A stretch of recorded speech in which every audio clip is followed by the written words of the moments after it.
দেখো কি আছে উপপাদ্যটা, বৃত্তের কোন বিন্দুতে স্পর্শক ওই স্পর্শ বিন্দুগামী ব্যাসার্ধ বরাবর লম্বভাবে অবস্থিত। প্রথমে একটা বৃত্ত আঁকতে হবে,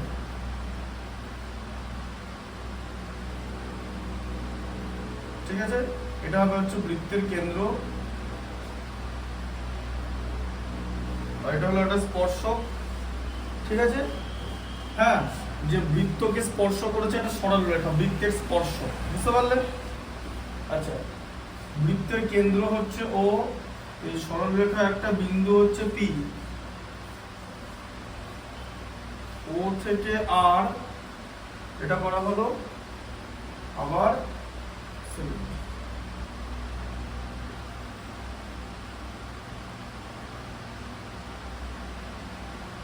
বর্ধিত করে এটা হচ্ছে কিউ,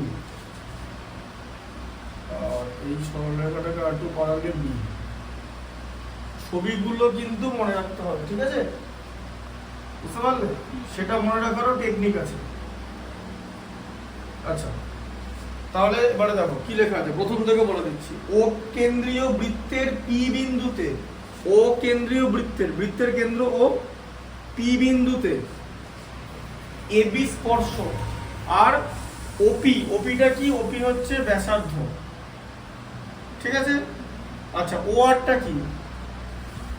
ও আরও কিন্তু একটা ব্যাসার্ধ, তার কারণ এই ও থেকে যেটাই তুমি এই পরিধি পর্যন্ত টাচ করবে যে সরল রেখা, সেটা কি ব্যাসার্ধ বলা হবে, তাই তো? আর গোটাটাকে বলা হবে হচ্ছে ব্যাস, বৃত্তের ব্যাস ব্যাসার্ধের দ্বিগুণ, জানো তো এটা? ব্যাস। আচ্ছা, ব্যাস। দেখো এবার দেখো, তাহলে ওপি এবং এবি স্পর্শক বরাবর লম্ব, এটাই তোমাকে প্রমাণ করতে হবে। তাহলে কি প্রমাণ করতে হবে? যে ওপি লম্ব এবি, এটা তোমাকে প্রমাণ করতে হবে। এই উপপাদ্যটি তোমাদের পরীক্ষায় দেবে, এখান থেকে বিরাট কিছু ডিফিকাল্ট কিছু জিনিস দেয় না, ঠিক আছে? এই উপপাদ্যটা পরীক্ষা আসে, আগের বছর আসেনি, এবছর আসতে পারে। আচ্ছা, এবার দেখো ও কিউ বিন্দুদ্বয় যোগ করলাম, এই যে ও কিউ যোগ করা হলো, ঠিক আছে? আচ্ছা, এরপর আমি কিভাবে প্রমাণ করবো যে ওপি লম্ব এবি? দেখো, ওপিটা হচ্ছে ব্যাসার্ধ আর এবিটা হচ্ছে স্পর্শক, ঠিক আছে? এবিটা হচ্ছে টেনজেন্ট বলে, টেনজেন্ট, ইংলিশ গুলো জেনে রাখো, হ্যাঁ? টেনজেন্ট, ঠিক আছে? টেনজেন্ট মানে হচ্ছে স্পর্শক। এবার দেখো, এটা আমার ক্লাস 12 এ আছে, চ্যাপ্টারটার নাম চেঞ্জ হয়ে যাবে, মেকানিক্সের চ্যাপ্টার, টেনজেন্ট আর নরমাল। মানে এটা এই ক্লাস 10 এর লেভেলের না, এই টেনজেন্টের আরো অনেক ডিফিকাল্ট ম্যাথমেটিক্স আছে, ঠিক আছে? দেখো, স্পর্শক এবির উপর স্পর্শবিন্দু পি ছাড়া অন্য যে কোনো বিন্দু বৃত্তের বাইরে অবস্থিত। তাহলে এবির উপর যে কোনো বিন্দু তুমি যদি নাও, যে কোনো বিন্দু, বোঝো ব্যাপারটা কি, লাইনটা বলতে চাইছে যে কোনো বিন্দু তুমি নাও, সেটাও কিন্তু বৃত্তের বাইরে হয়ে যাবে। ধরো তুমি এরকম একটা বিন্দু নিলে ইমাজিনারি, ঠিক আছে? যে পি কিউ আর এস নিলে, তাহলে সেটা তো বৃত্তের বাইরে হয়ে যাচ্ছে, তাই তো? হ্যাঁ, বৃত্তের মধ্যে কোনো বিন্দু আছে কি যেটা এবি কে টাচ করবে পি ছাড়া? আর কোনো বিন্দু নেই, ভালো করে বোঝো। বইতে কি লাইনটা লেখা আছে, লাইনগুলো ভালো করে দেখো, যে স্পর্শক এবির ওপর স্পর্শবিন্দু পি ছাড়া অন্য যে কোনো বিন্দু বৃত্তের বাইরে অবস্থিত। যেমন কিউ হচ্ছে এমন একটা বিন্দু যেটা বৃত্তের বাইরে অবস্থিত, তাই তো? বুঝতে পারলে? একমাত্র পি বিন্দুর সঙ্গেই বৃত্তের স্পর্শ হয়েছে, মানে টাচ হয়েছে। আর বাকি যে কোনো বিন্দু, এবি সরলরেখার উপর যে কোনো বিন্দু নিতে হবে, অন্য জায়গায় নিলে হবে না। এবি সরলরেখার উপর একমাত্র পি বিন্দুটাই হলো এমন একটা বিন্দু যে এবি সরলরেখা ও কেন্দ্রীয় বৃত্তকে স্পর্শ করেছে, ঠিক আছে? আচ্ছা, এই লাইনটা খুব ইম্পর্টেন্ট লাইন। আচ্ছা, ও কিউ বৃত্তটিকে একটি বিন্দুতে ছেদ করবে, ছেদ বিন্দু আর। এবার ও কিউ আর ও আর, ঠিক আছে? এবার ও কিউ আর ও আর এদের মধ্যে কে বড়, ঠিক আছে? এবারে ভালো করে প্রথমে দেখো যে ও কিউটা ও আর এর থেকে বড় হয়ে যাচ্ছে তো, হ্যাঁ?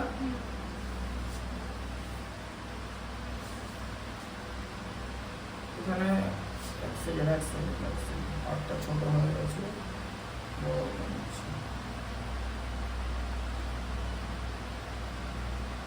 ও কিউটা তো বড়, এই যে ও কিউটা তো বড় ওর থেকে, ও তো এই পর্যন্ত, আর ও থেকে কিউতে এই পর্যন্ত, তাহলে ও কিউ যে গোটা লাইনটা ওর থেকে বড় তো। এই জায়গাটা বুঝতে পেরেছো? প্রত্যেকটা স্টেপ বুঝতে হবে এগুলোকে, ঠিক আছে? আচ্ছা, এবারে আবার ও আর আর ওপি,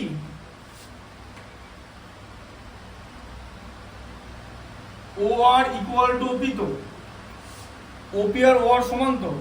কেন সমান? কি লেখা আছে? লেখা আছে দুজনই হচ্ছে ব্যাসার্ধ। ব্যাসার্ধ লিখতে যা সময় লাগে রেডিয়াস লিখতে তার থেকে 1 সেকেন্ড হলো কম সময় লাগে। ও আর আর ওপি দুজনই একই বৃত্তের ব্যাসার্ধ তো, তাহলে ও আর যদি ও কিউ এর থেকে ছোট হয়, মানে ও কিউ বড় তো, হ্যাঁ, তাহলে তো ও কিউ যদি ও আর এর থেকে বড় হয় তাহলে ওপির থেকেও বড় হবে তো, হ্যাঁ না? তাহলে এখানে কি লিখবে? ও কিউ গ্রেটার দেন ওপি, এটা বুঝতে পারলেন?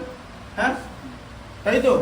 এই যে ও কিউটা ওপির থেকে বড়, হ্যাঁ, এখন এখানে বোঝা খুব সুবিধা, তার কারণ এটা বুঝতেই পারছো, দেখুন একটা সমকোণী ত্রিভুজের অতিভুজের মতো লাগছে।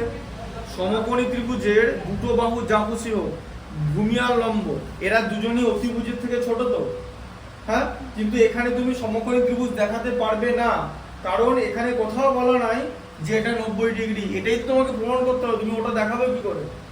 যেটা প্রমাণ করতে বলেছে সেটা তো ধরে নেওয়া যায় না, বুঝতে পারলে?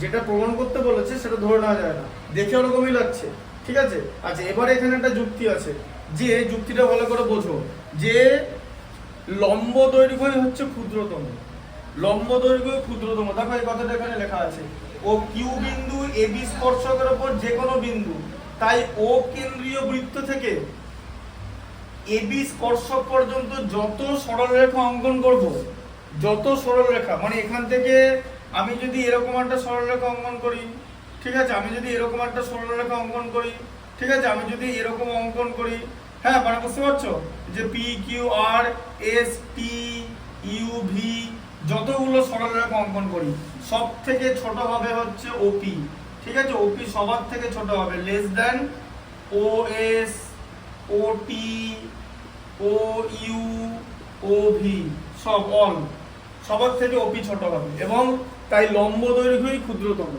লম্ব দৈর্ঘ্যই ক্ষুদ্রতম, ঠিক আছে? বুঝতে পারলে ব্যাপারটা? দেখো,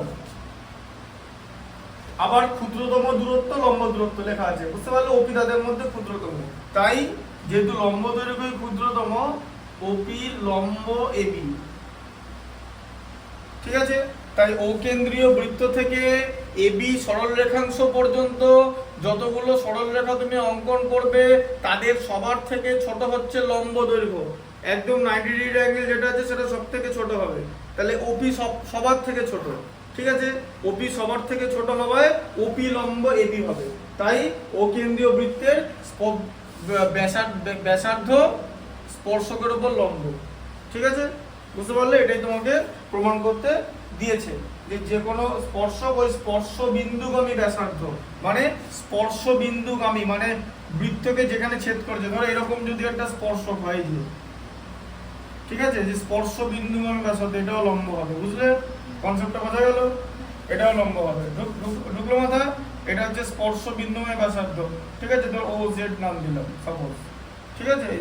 স্পর্শ বিন্দুগামী ব্যাসার্ধ, ঠিক আছে? ঢুকলো মাথায়? বুঝতে পারলো কথাটা? আচ্ছা, খুব ভালো কথা। দেখো প্রয়োগ একটা দেখো, বুঝতে পেরেছো তো? বোঝাতে পারলাম তো জিনিসটা? স্কুলে করেছে নাকি এটা? কবে করাবে গো? সে কি চ্যাপ্টারটা দেখতে পাইনি নাকি? চ্যাপ্টারটা আমি তো কোথাও খেয়াল করিনি, চ্যাপ্টারটা যেটা, আচ্ছা, সম্পাদ্য আমরা দেখিয়ে দিয়েছি স্কুলে?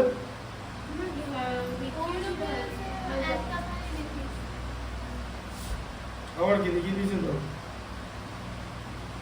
সম্পাদ্য সব থেকে সোজা জিনিস, হ্যাঁ সে তো দেখি দেবো, আঁকতে নিজে কি হবে, জ্যামিতি বক্স নিয়ে আসবে কিন্তু, সি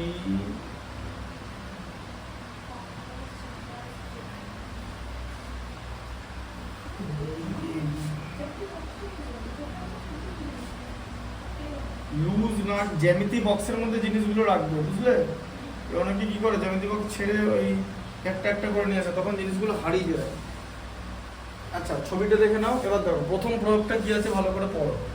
বলেছে যে কোনো বৃত্তের যে কোনো ব্যাসার্ধের প্রান্ত বিন্দু দিয়ে, যে কোনো ব্যাসার্ধের প্রান্ত বিন্দু দিয়ে ব্যাসার্ধের ওপর অঙ্কিত লম্ব সরলরেখা, মানে অঙ্কিত লম্ব সরলরেখা, ঠিক আছে, হ্যাঁ, প্রান্ত বিন্দু দিয়ে অঙ্কিত লম্ব সরলরেখা ওই বৃত্তের স্পর্শ হয়। মানে বলতে চাইছে এটা যে যে এরকম ধরো একটা ব্যাসার্ধ আছে, এই যেরকম প্রান্ত বিন্দু হবে, যে এখান থেকে আমি একটা সরলরেখা অঙ্কন করবো, সেইটা বলেছে স্পর্শক হবে, ঠিক আছে, এরকম করতে দিয়েছে, এরকম একটা জিনিস করতে দিয়েছে, বুঝতে পারলে ব্যাপারটা, বুঝতে পারলে। আর এটা হচ্ছে স্পর্শক হলে লম্ব হবে, ঠিক আছে, হ্যাঁ। আর এখানে লিখেছে লম্ব সরল রেখা স্পর্শক হবে, এখানে হচ্ছে স্পর্শক হলে লম্ব হবে, এটা স্পর্শক হলে লম্ব তো, আর এটা হচ্ছে লম্ব হলে স্পর্শক হবে, ঠিক আছে। আচ্ছা তাহলে আবার কি করতে দিয়েছে, তাহলে ও কেন্দ্রীয় বৃত্তে ওপি ব্যাসার্ধ, ও কেন্দ্রীয় বৃত্তে ওপি হচ্ছে একটা ব্যাসার্ধ, ঠিক আছে, এবি হচ্ছে একটা স্পর্শক, সিডি হচ্ছে একটা স্পর্শক, ঠিক আছে, বুঝতে পারলে। এবার তোমাকে কি প্রুফ করতে হবে যে সরলরেখা এবি পি বিন্দুতে ও কেন্দ্রীয় বৃত্তের স্পর্শক, এই যে পি বিন্দুতে এবিটা স্পর্শক, এটা প্রমাণ করতে হবে, ঠিক আছে, এবিটা স্পর্শক। তাহলে যখন প্রমাণ করতে হবে এবি স্পর্শক, তখন আমাদের ধরে নিতে হবে যে এবিটা স্পর্শক নয়।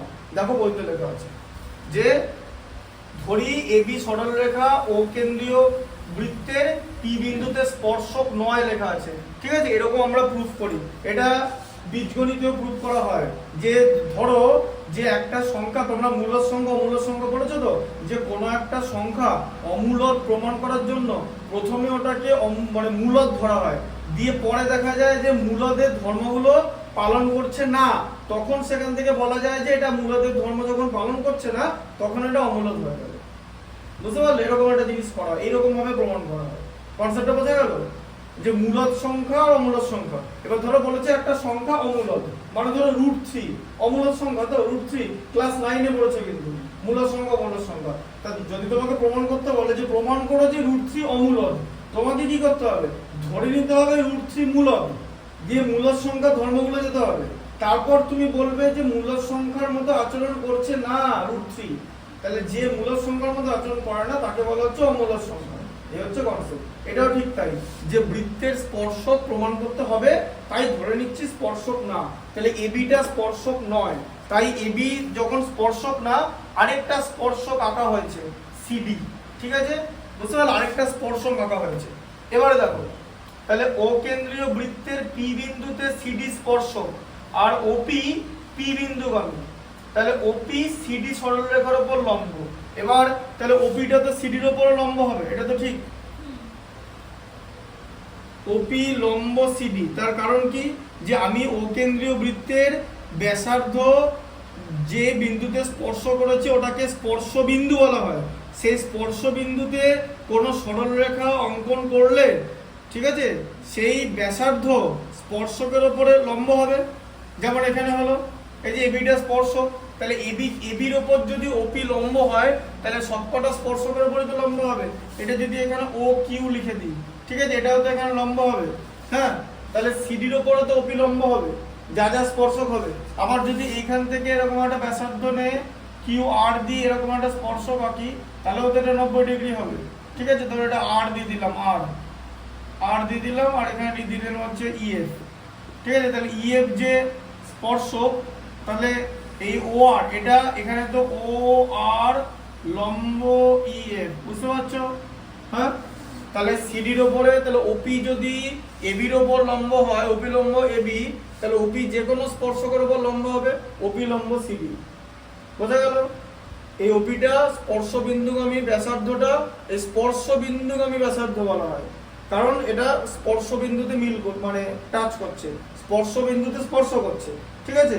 এই স্পর্শ বিন্দুগামী ব্যাসার্ধটা যে কোনো স্পর্শকের উপর লম্ব হবে। তাই সিডি যদি এখানে বলে দেওয়া আছে যে সিডি স্পর্শক অঙ্কন করলাম, যখনই তোমাকে বলে দিয়েছে যে সিডিটা একটা স্পর্শক, তুমি লিখে দেবে অভিলম্ব সিডি, কারণ আগের উপপাদ্য ধর্ম অনুযায়ী হচ্ছে, বুঝতে পারলে, অভিলম্ব সিডিটা। আচ্ছা এবার দেখো, তাহলে অভিলম্ব সিডি যদি হয় তাহলে ওপিডি, তাহলে ওপিডি যে ধর এই কোণটা, এই যে ওপি লম্ব সিডি, তাহলে ওপিডি, ওপিডি কত ডিগ্রি? 90 ডিগ্রি না? লম্ব মানে তো সমকোণ, ঠিক আছে? লম্বর ইংলিশ জানো? লম্বর ইংলিশ, লম্বর ইংলিশ হচ্ছে পারপেন্ডিকুলার। এই যে পারপেন্ডিকুলার, এগুলো জানতে হবে। পারপেন্ডিকুলার আর 90 ডিগ্রি মানে হচ্ছে রাইট অ্যাঙ্গেল। এই যে আমি লিখে দিয়েছি থিওরেম রিলেটেড টু, থিওরেমস মানে উপপাদ্য, related to tangent of A circle, ঠিক আছে?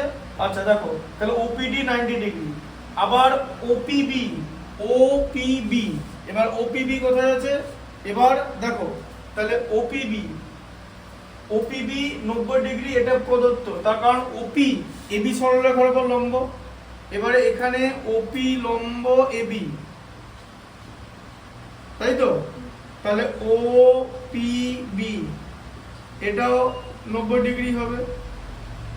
হ্যাঁ, তাহলে ওপিটা এবি সরলরেখার উপর লম্ব, তো ওপি লম্ব এবি তো, হ্যাঁ, মানে এমন ভাবে আঁকলাম যাতে লম্ব হয়, তাহলে এটা 90 ডিগ্রি তো। তাহলে ওপি লম্ব এবি, তাহলে লম্ব দুটো যদি হয় তাহলে তাহলে কি লেখা আছে? তাহলে সিডি সরলরেখা আর এপি সরলরেখা পরস্পর সমাপতিত হবে। সমাপতিত হওয়া মানে কি? এদের মধ্যে স্পর্শ হয়ে যাবে, যে দুটো সরলরেখা পরস্পরকে টাচ করবে। তাহলে যদি দুটো সরলরেখা পরস্পরকে টাচ করে, একটা যদি স্পর্শক হয় তাহলে আরেকটাও স্পর্শক হবে, টাচ করছে বলেই স্পর্শক হবে, ঠিক আছে? এখান থেকে যদি তুমি এরকম একটা লাইন টানো, যে সমাপতিত হবে, দেখলে এদিকে হচ্ছে, ঠিক আছে? এদিকেও 90 ডিগ্রি হবে। হ্যাঁ, এটা যদি এরকম জিএইচ নাম দিয়ে দাও, বুঝলে? এই যে সরলরেখা সমাপতিত হচ্ছে, বুঝতে পারলে? আমি আরেকটা করে এঁকে দেখাচ্ছি, তাহলে সমাপতিত হবে। তাহলে ওপি, তাহলে কি হচ্ছে? এবি এবং সিডি সরলরেখা পরস্পর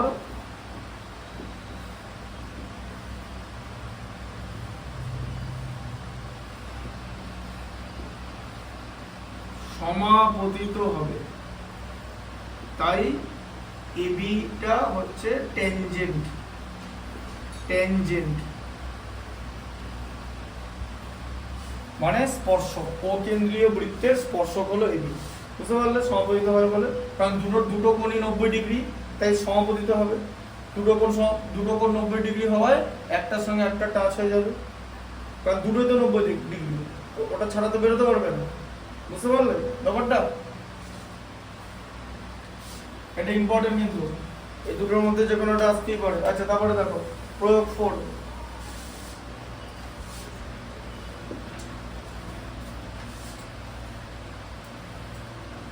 ছবিটা এখানে,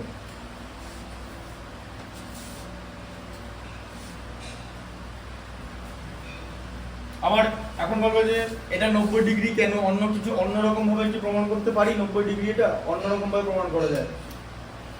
কেন্দ্রস্থ কোণ পরিধিস্থ কোণের দ্বিগুণ হয়, ঠিক আছে? কেন্দ্রস্থ কোণ পরিধিস্থ কোণের দ্বিগুণ, এটা একটা ত্রিভুজের শর্ত আছে, ঠিক আছে? বুঝতে পারবে? সেটা থেকে প্রমাণ করা যাবে। দেখো, এটা হচ্ছে, তারপরে হচ্ছে অকেন্দ্রীয় বৃত্ত।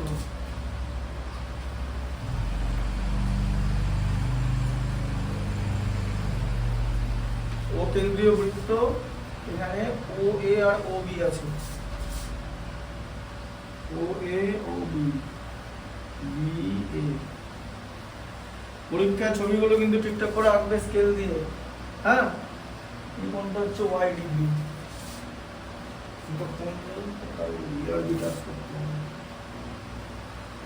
এটা হচ্ছে ওয়াই। আচ্ছা, আর এ বির উপরে একটা স্পর্শক আঁকা হচ্ছে এ পি।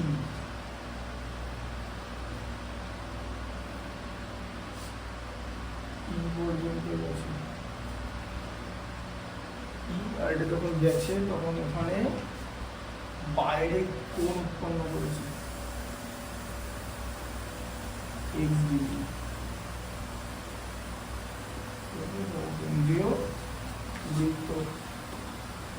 দেখো পাশের চিত্রে ও কেন্দ্রীয় বৃত্তে এ বিন্দুতে এটি স্পর্শক এক্স এবং ওয়াই এর সাহায্যে, এক্স কে ওয়াই এর সাহায্যে প্রকাশ করি, ঠিক আছে? এবার দেখো ভালো করে, তাহলে ও কেন্দ্রীয় বৃত্তে এটি স্পর্শক, ঠিক আছে, তাহলে এটি স্পর্শক আর ও এ হচ্ছে স্পর্শ বিন্দুগামী ব্যাসার্ধ, তো তাহলে ও এটা হচ্ছে রেডিয়াস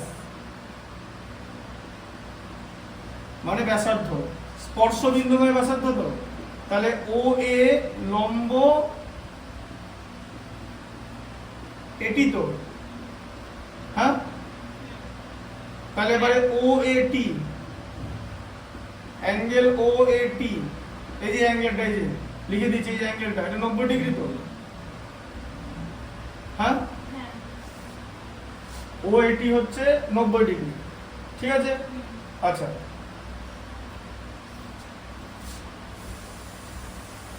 এবারে তোমাকে কি বলেছে, ম্যাথটা বলেছে x কে y এর সাহায্যে প্রকাশ করি, ঠিক আছে।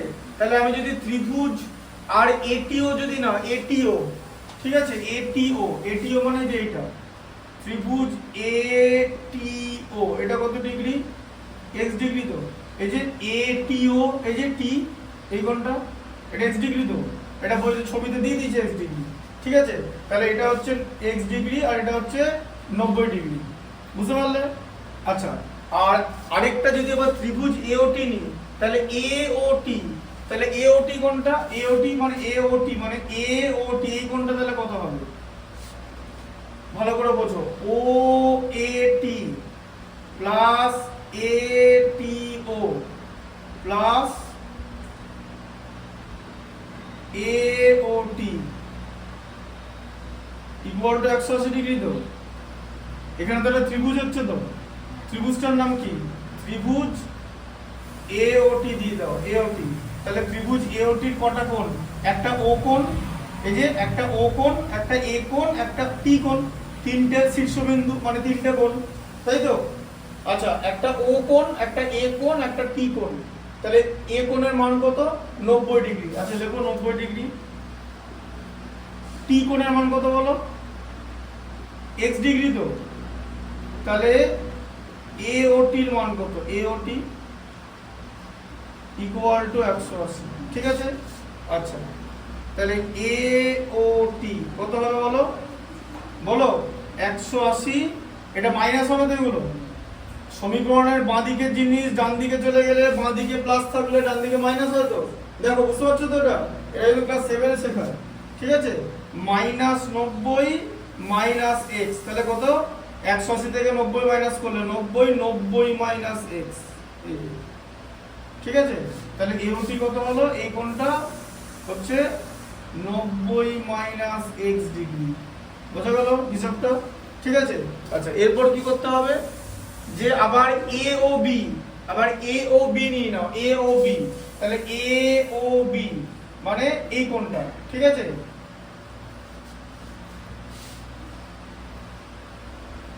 এবারে ত্রিভুজ AOB নাও, AOB,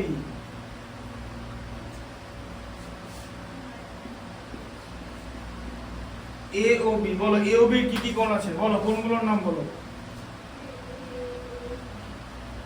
একটা কোণের নাম বলো, এই যে একটা কোণের নাম এটা, তো একটা কোণের নাম AOB, একটা হচ্ছে AOB আর BOA একই কোণ, মাঝখানে ওই থাকছে, ভালো করে দেখো, মাঝখানে শীর্ষবিন্দু চেঞ্জ করতে হবে, একটা হচ্ছে OAB, এই যে OAB, এটা হচ্ছে OBA, হ্যাঁ, এই তিনটে যোগ করে 180 হচ্ছে কিন্তু, ঠিক আছে, বুঝতে পারলে, হ্যাঁ বোঝা গেল। আচ্ছা, এবারে বলো AOB, AOB মান কত হবে, AOB কত হবে, AOB বলো, AOB কত হবে, এই কোণটার মান কত, এই কোণটা কত হবে, যে এই কোণটা, হ্যাঁ,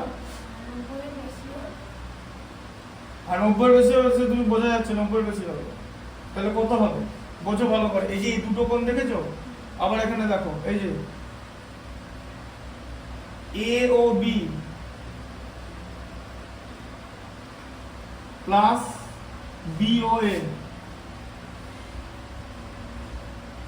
এই যে BOA এইটা এটা, ঠিক আছে, এই দুটো যোগ করে 180 ডিগ্রি হয়ে যায় না, কেন বলো তো, যে একই সরলরেখার উপর এরকম কোণ দুটোকে সন্নিহিত কোণ বলে, হ্যাঁ, অ্যাডজাসেন্ট অ্যাঙ্গেল ইংলিশে, আমি বাংলা বলে দিলাম সন্নিহিত কোণ, আর ইংলিশে বলা হচ্ছে অ্যাডজাসেন্ট। ঠিক আছে, এই যে ধরো এরকম একটা চলে গেছে, এরকম দেখতে তো, হ্যাঁ দেখো ভালো করে, এদেরকে সন্নিহিত কোণ বলে, এই কোণটার এই কোণটা দুটো কোণের সমষ্টি 180 ডিগ্রি। তাহলে এখানে কি আছে এ ও বি, তাহলে এ ও বি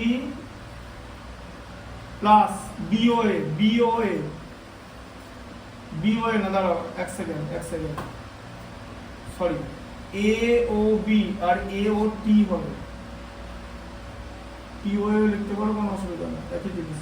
ঠিক আছে, আর এই যে এওটি, যেটা এই যে এওটি, হ্যাঁ এওটি, এই যে তাহলে এওটি কত 90 মাইনাস এক্স ডিগ্রি হচ্ছে, এই যে এই কোণটা মান কত 90 minus x, 90 minus x equal to 180। ঠিক আছে, আচ্ছা তাহলে কোণ এ ও বি মানে এই ভেতরে ও কোণটা, এটা কত হচ্ছে 180 মাইনাস 90 প্লাস এক্স হয়ে যাচ্ছে, তো তাহলে 90 প্লাস এক্স হয়ে যাচ্ছে। দেখেছো তুমি যেটা বললে যে 90 ডিগ্রির থেকে বেশি, যেটা বলেছো খুব স্থূলত 90 ডিগ্রির থেকে বেশি, বোঝা গেল? ঠিক আছে, তাহলে এটা 90 প্লাস এক্স হচ্ছে। হ্যাঁ দেখো, এরপর দেখো, ঠিক আছে। আচ্ছা এবার ভালো করে বোঝো যে ও A B R O B A, ঠিক আছে, ও A B R O B A, দেখো এই কোণটা এই কোণটা কিন্তু সমান, এটাও কিন্তু ওয়াই হবে। কেন বলো তো, ভালো করে বোঝো যে ত্রিভুজ, এই ত্রিভুজটার নাম কি বলো, তোমার ত্রিভুজ ও এ বি দিয়ে দাও, ও এ বি ত্রিভুজ। ঠিক আছে, এখানে ও এ আর ও বি এরা দুজনেই তো সমান, এই যে ও বি যা ও এ তো তাই হবে, কারণ দুজনেই তো রেডিয়াস। তাহলে একটা ত্রিভুজের যদি দুটো বাহু সমান হয়ে যায়, তখন আমরা ত্রিভুজটাকে কি বলবো, সমদ্বিবাহু ত্রিভুজ বলবো তো। হ্যাঁ, তাহলে বিপরীত বাহুগুলো সমান হচ্ছে তো, এই যে এটা সমান হচ্ছে তো, তাহলে বিপরীত কোণগুলো সমান হবে। কোণ ও এ বি, এই যে কোণ ও এ বি ইকুয়াল টু কোণ ও বি এ, দুজনেই ওয়াই ডিগ্রি হবে, তার কারণ বিপরীত বাহুগুলো সমান হলে বিপরীত কোণগুলো সমান হবে। ঠিক আছে, আচ্ছা তাহলে এবার এখানে কি হলো, তাহলে তাহলে হ্যাঁ ঠিক আছে, তাহলে এখানে কি দাঁড়ালো বলো, যে ও এ বি, এই যে এ ও বি কত বার করেছি বলো, এ ও বির ভ্যালু কত, এ ও বি এই কোণটা কত, এ ও বি 90 প্লাস এক্স। ঠিক আছে, হ্যাঁ 90 প্লাস এক্স প্লাস ওয়াই তো ইকুয়াল টু 180 ডিগ্রি। ঠিক আছে, বুঝতে পারলে? আচ্ছা তাহলে 90 plus x plus 2y equal to 180 degree. ঠিক আছে, তাহলে x প্লাস 2y কত ডিগ্রি, 90 ডিগ্রি। ঠিক আছে, আচ্ছা এবার বলো তোমাকে কি প্রুফ করতে বলেছে, বলেছে যে কি করতে বলেছে, যে x কে y এর সাহায্যে বার করি। ঠিক আছে, এবারে AOT, এবারে AOT মানে কি, AOT টা কি, তাহলে AOT কি হবে, হ্যাঁ AOT টা তো এইটা, আর ATO টা কি, ATO টা কি হবে, ATO মানটা কিভাবে তুমি বার করবে, এই যে ATO এর মান কত আমরা বার করেছি, ATO এর মানে x বলেছি। ঠিক আছে, বলেছে x কে y আকারে প্রকাশ করো। ঠিক আছে, তাহলে 90 মাইনাস 2y হবে, তাহলে x কে y আকারে প্রকাশ করতে বলেছে তো, x কে y আকারে বলেছে তো, x কার ভ্যালু, ATO এর ভ্যালু তো, তাহলে x এর জায়গায় ATO লেখা যেতে পারে তো, লিখবো না, x লিখে দিয়েছি তো। এবার দেখো এখান থেকে বেরিয়ে এলো x equal to 90 minus 2y, দেখো ওটাই অ্যান্সার আছে। বুঝলে, এই যে 2y টা বাদ দিয়ে দিলাম 90 থেকে, তাই তো হবে। বুঝতে পারলে কনসেপ্টটা কি, যে x equal to 90 minus 2y, x K y আকারে প্রকাশ করতে বলেছে। ঠিক আছে, মানে x ইকুয়াল টু কিছু একটা y হবে, সেটা প্লাস হতে পারে মাইনাস হতে পারে, এখানে মাইনাস আসছে। ঠিক আছে, ভালো করে বোঝো কনসেপ্টটা, ভালো করে এখানটা বুঝে বলো যে কোনটা কোন জায়গাটা বুঝতে অসুবিধা হচ্ছে কিনা। এই ত্রিভুজটা কিন্তু সমদ্বিবাহু। ঠিক আছে, তার কারণ হচ্ছে এটাও ব্যাসার্ধ এটাও ব্যাসার্ধ, যে ত্রিভুজের দুটো বাহু সমান তাকে সমদ্বিবাহু ত্রিভুজ বলে, বিপরীত বাহুগুলো সমান হওয়ায় বিপরীত কোণগুলো সমান, ঠিক আছে? এটাও y এটাও y, ঠিক আছে? বুঝতে পারলে কনসেপ্টটা? হ্যাঁ, দেখো পেরেছো? ভালো করে বলো, ভালো করে বলো, এগুলো কিন্তু দেখতে হবে, নাহলে কিন্তু এরা পরীক্ষা কিন্তু এরা করতেই পারবে না। ওটাকে অত সহজ জিনিস নয়, যখন এই ত্রিভুজের অঙ্কগুলো কিন্তু ডিফিকাল্ট।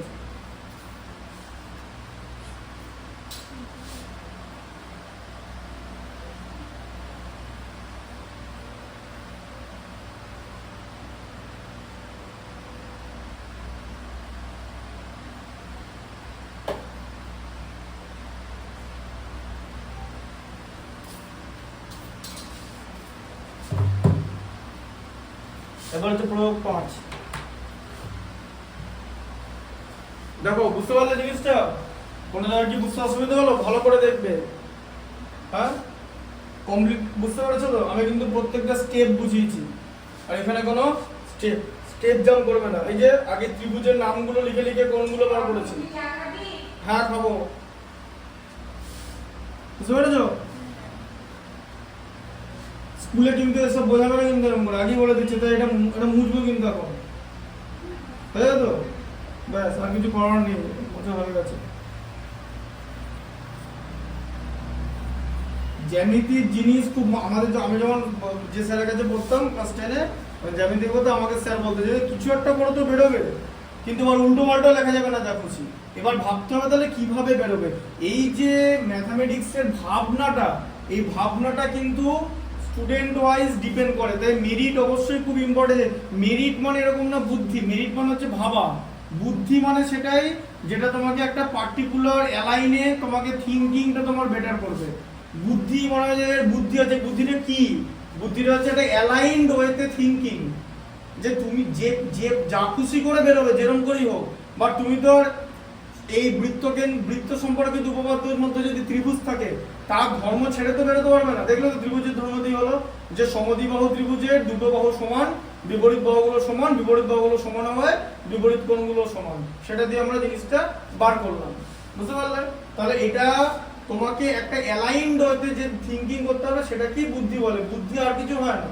এবার তোর বুদ্ধি বেশি বুদ্ধি কম এরকম ব্যাপারটা না, তাহলে হচ্ছে অ্যালাইনড ওয়েতে থিঙ্কিং, যেটা অ্যালাইনমেন্ট থাকবে, যে ম্যাথামেটিক্সটা যেদিকে আছে সেদিকে।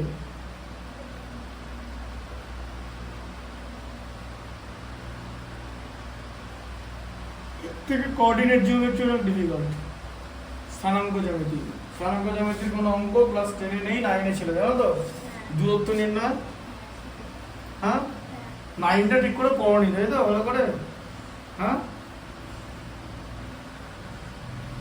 কি ঠিক বললাম তো?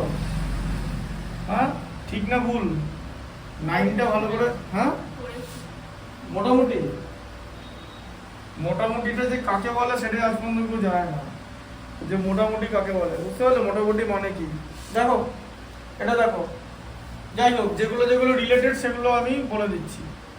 এখন তো আর 9 পড়ানো যাবে না, 9টা খুব ইম্পর্টেন্ট ক্লাস। ছবিটা আগে ভালো করে এঁকে নেব। যে কোনো উপপাদ্যের ছবি আঁকলে 5-এ 2 নম্বর দিয়ে দেয়, জানো তো? ওই জন্য স্যার বলতো কিছু লিখতে না পারলে ছবিটা অন্তত জায়গায় 2 নম্বরটা পাবি। আর আমরা যেখানে পড়তাম সেখানে ওই যে যারা পড়তো, মানে যারা এমনি একটু তুলনায় কাঁচা ছিল, কাঁচা মানে কিছুই না। এখন তুমি যদি বলো যে ওরা কি অঙ্ক প্র্যাকটিস করতো না, আরে ভাই শোনো একটা জিনিস মনে রাখো, অঙ্ক প্র্যাকটিস করলে না কেউ কাঁচাই থাকে না, ওরা অঙ্কটা প্র্যাকটিস করতো না, তাই কাঁচা হয়ে গেছে দিনের পর দিন প্র্যাকটিস না করে। এমনি বাজে স্টুডেন্ট বলে কিছু হয় না। কেউ যদি এখন বই বন্ধ করে বসে থাকে তাহলে তো হবে না, সে পড়ছে না, এরকম ব্যাপারটা না যে সে পড়ছে না, তাও তো সে পড়ছে, সে জুডিশিয়াসলি পড়ছে, ভালো করে এফোর্ট দিয়ে, স্টিল তার মাথায় ঢুকছে না, এরকম হয় না, আজ পর্যন্ত এরকম হয়নি। এবার তখন স্যার কি করতো, ওদের এরকম মানে ইয়ে করে, স্যার যেরকম বসাতো বাড়ির ব্যাচে, সেরকম টেনে উপপাদ্য মুখস্থ করতে হতো জোরে জোরে পড়ে পড়ে, ওপি ইকুয়াল টু ওয়ে এরকম মুখস্থ করতে। ভাবো তাহলে কি ব্রেন তাদের, মানে ওরা উপপাদ্য মুখস্থ করে লিখছে। তাহলে দেখো বাবাটা বলছো, যে স্টুডেন্ট উপপাদ্য মুখস্থ করে লিখছে তার বুদ্ধি তো আমার থেকে বেশি, কারণ আমি তো মুখস্থ করতে পারছি না, আমাকে তো বুদ্ধি দিয়ে বের করতে হচ্ছে। তাহলে একটা স্টুডেন্ট উপপাদ্য মুখস্থ করে লিখছে, তাহলে সে বোঝার চেষ্টা করছে না। এখন তুমি আমাকে জিজ্ঞেস করো যে একটা উপপাদ্য মুখস্থ করতে বেশি এফোর্ট দিতে হয় না বুঝতে বেশি এফোর্ট দিতে হয়? ডেফিনেটলি মুখস্থ করতে, না বুঝে মুখস্থ করে লেখা মানে একটা বিরাট ঝামেলার ব্যাপার। ইটস এ মানে কি বলবো ডিফিকাল্ট ওয়ার্ড, যে না বুঝে মুখস্থ করে লিখে দিচ্ছে, একদম অবাধ্য, বুঝলে? তাহলে সে যদি বোঝার চেষ্টা করতো, ওর এফোর্ট অনেক কম করতো, তাহলে মাথাটা ভালো কাজে খাটাতে পারতো অন্য অন্য প্রয়োগগুলোতে। টেনে উপপাদ্য মুখস্থ করতো, সম্পাদ্য উপপাদ্য স্যার এরকম করে দিত যে সম্পাদ্য মুখস্থ করবে, সম্পাদ্য না আঁকবে, দুটো সম্পাদ্য, দুটো উপপাদ্য আর দুটো পাটিগণিতের অঙ্ক। কটা অঙ্ক হলো? কটা হলো? 6টা। 6 × 5 কত? 30। কততে পাস? মাধ্যমিক আমাদের সময় ছিল 25-এ পাস, তোমার তো 30 হয়ে গেল, তো ব্যাস পাস করা হলো। এটাই সারা বছর ওরা প্র্যাকটিস করতো। আর যদি একটু শর্ট কোশ্চেন ফট কোশ্চেন বাকিটা দেখে টুকে ফুকে করতো, ওই 36-37 যেত। স্যারের স্ট্র্যাটেজিটা কিন্তু ভালো ছিল। পাস কিরম করে করাতো? পাস করার জন্য কি লাগবে? দুটো পাটিগণিতের অঙ্ক আসতো, 4টের মধ্যে দুটো পাটিগণিতের অঙ্ক। সেটা ধরো ওই সুদ কষা, ঠিক আছে, সুদ কষা স্যার এরকম করে পড়াতো। 8% সুদ মানে কি? 100 টাকার 1 বছরের সুদ 8 টাকা, এরকম করে লিখে দিত। 100 টাকার 8 বছরের, 100 টাকার 1 বছরের সুদ 8 টাকা, এত টাকার 1 বছরের সুদ এত টাকা, বা 100 টাকার 1 বছরের সুদ 8 টাকা, 1 টাকার 1 বছরের সুদ 8/100 টাকা, 5,000 টাকার 2 বছরের সুদ ওই আগে ওই বাকিটা মাল্টিপ্লাই, যেরকম ওই তোমার বৈকিক নিয়মে হচ্ছে, ঠিক আছে। ওই ফর্মুলা যেটা আছে PRT/100, ঠিক আছে, আর A = P × 1 + R/100 whole to the power n, এর ধারে কাছে যেত না, কিন্তু এটাই ফর্মুলা। হ্যাঁ, ওরা সেগুলো করে দিল। আর অংশদেরই কারবার আর সুদের অঙ্কগুলো করে ওরা চলে যেত, বোঝা গেল? আর ওই দ্বিঘাত সমীকরণ যে আছে, ঠিক আছে, সেই দ্বিঘাত সমীকরণ করতো না, দ্বিঘাত সমীকরণ করতে পারবে না, তার কারণ দ্বিঘাত সমীকরণটা তোমাকে বানাতে হবে আগে, তাই তো? দ্বিঘাত সমীকরণ অঙ্কগুলো আমি করিয়েছি। দ্বিঘাত সমীকরণ ওয়ান অফ দ্য টাফ, ওটা করতে অনেক টাইম লেগেছিল, কারণ দ্বিঘাত সমীকরণ ক্লাস 10-এর যে ইংলিশ মিডিয়ামের দ্বিঘাত সমীকরণ আমার এপ্রিল মাসে ওদের সেশন শুরু, এপ্রিল থেকে মে মাসের 28 তারিখ লেগে গেছিল দ্বিঘাত সমীকরণটা কমপ্লিট করতে। ওরা ওদের 55 পাতা চ্যাপ্টার কোয়াড্রেটিক ইকুয়েশন, প্রচুর ম্যাথমেটিক্স আছে, ঠিক আছে। ওরকম করে ওটা হচ্ছে স্ট্র্যাটেজি পাস করার, যে দুটো করে করবে 6 নম্বর, 6 × 5 30, আর বাকি যা করবে সাব ব্যাংক যা বাকি যা করবে এদিক ওদিক করতে পারবে, 30-এর বেশি করবে। এটা হচ্ছে স্কিম ছিল। দেখ এরকম করে তো আর ইয়ে হয় না। যেমন একবার একটা মেয়ে এসে স্যারকে বলেছিল ও মানে মাধ্যমিক পাস করবে, মাধ্যমিক পাস করেই ওর নাকি বিয়ে হয়ে যাবে। যাই হোক, এই সবগুলো তখন যখন আমরা পড়তাম তখন শুনতাম, তখন আমরা অত কিছু বুঝতে পারতাম না, but actually it's a malpractice, কোনো রকম ভাবে অ্যাকসেপ্টেবল না। আচ্ছা, এটা হচ্ছে ও, ঠিক আছে। আচ্ছা, এবার ও থেকে পুরো ব্যাসটা চলে গেছে, ঠিক আছে।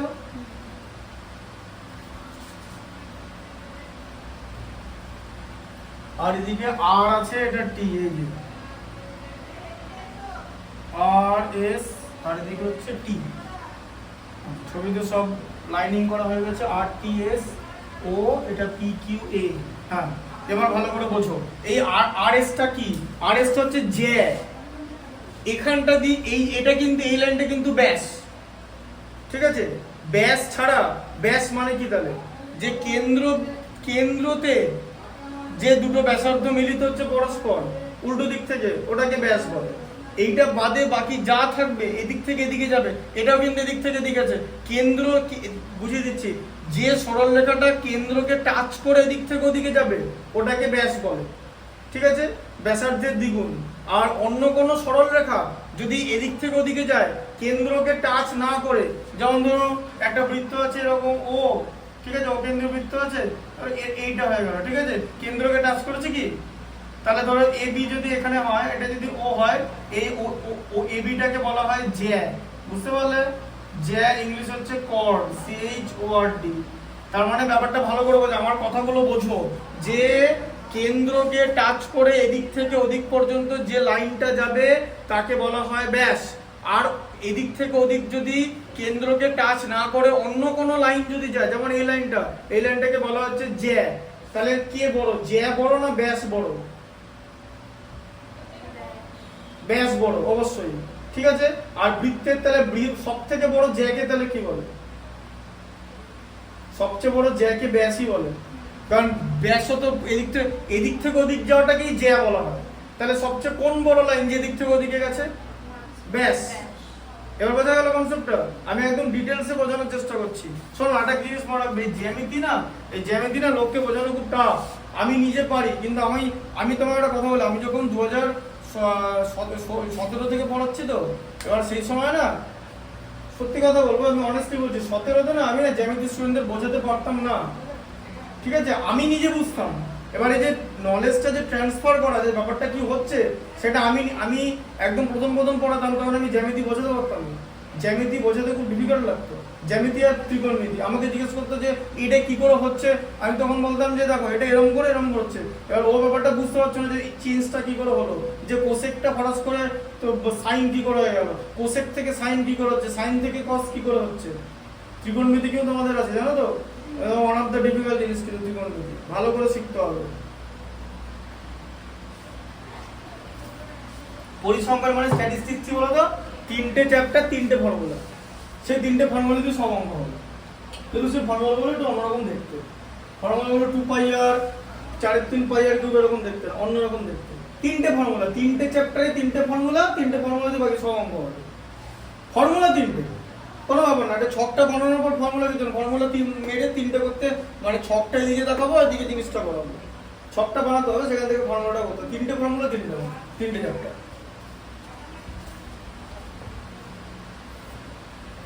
অঙ্কের স্টুডেন্টরা যদি বলে যে যারা মাথা খাটাবে, মাথা কাটানোর জন্য কি কি অঙ্ক আছে, একটা হচ্ছে বীজগণিত, একটা হচ্ছে ত্রিকোণমিতি, আর একটা হচ্ছে জ্যামিতি। এবার 11-12 জ্যামিতিতে থাকে না, বীজগণিত আর ত্রিকোণমিতি থাকে। ওটা হচ্ছে মাথা কাটানো সবচেয়ে ভালো জিনিস, এবার মাথাটা ঠিক করে খাটাতে হবে। তবেই ম্যাথামেটিক্সের, কিন্তু বললাম না, ম্যাথামেটিক্সে কে ভালো কে খারাপ সেটা ডিসাইড করবে যে অ্যালাইনড ওয়েতে কার থিঙ্কিংটা বলে। অ্যালাইনড ওয়ে মানে বুঝতে পারছো, যে অঙ্কটা কোন দিকে যাবে সেটা ভাবার চেষ্টা করো, এটা কি অ্যালাইনমেন্ট বলে। দেখো এবার ম্যাথটা পড়ো, কি লেখা আছে। ও কেন্দ্রীয় বৃত্ত এঁকেছি যার একটি ব্যাস এবি, এ বিন্দুতে স্পর্শক PAQ, ঠিক আছে? AB, এটা বিটা মুছে গেছে, ওপরটা বি আছে না, দেখো আমার বইতে বিটা মুছে গেছে, তাই তো বিটা তো ওপর হবে, ঠিক আছে? ব্যাস হচ্ছে AB, আচ্ছা, আর PAQ এটা হচ্ছে বৃত্তের স্পর্শক, ঠিক আছে? স্পর্শক বলেই দিয়েছে। ও কেন্দ্রীয় বৃত্তের এ বিন্দুতে PAQ স্পর্শক এবং AB ব্যাস, তাহলে ঠিক আছে, বৃত্তের স্পর্শক PAQ, আর PAQ এর সমান্তরাল যে RS, এই যে RS সমান্তরাল PQ, তাহলে তোমাকে কি বলে দিচ্ছে এখানে, RS সমান্তরাল PQ বলে দিচ্ছে, ঠিক আছে?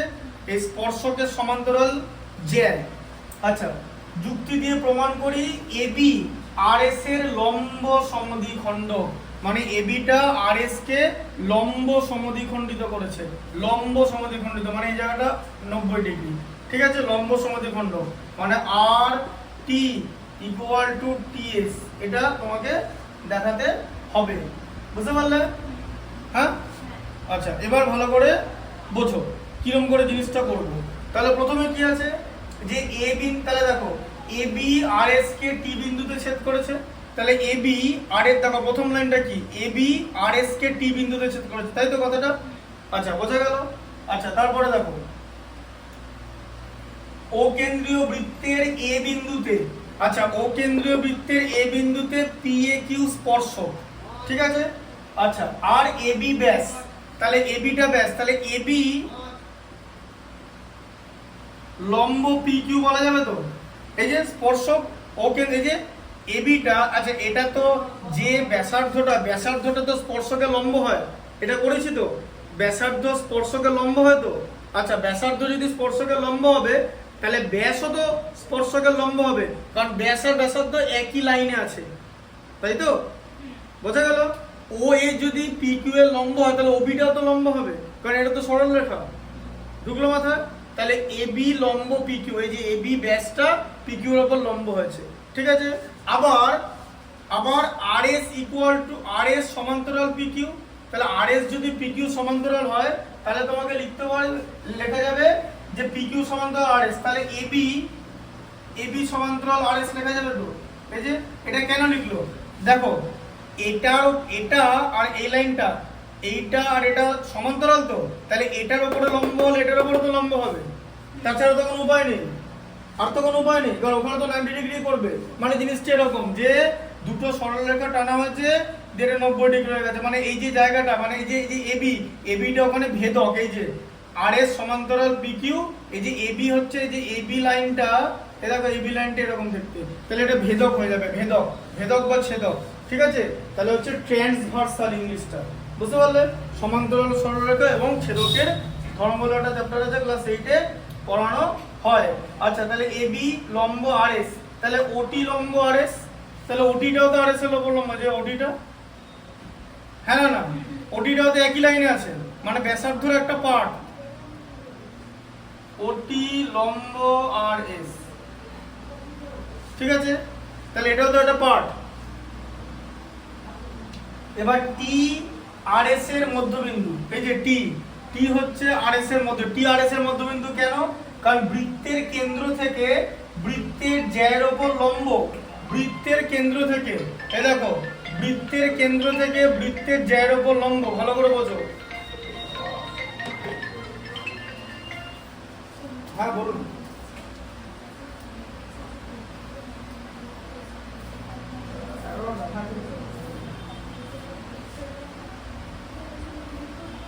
হ্যাঁ,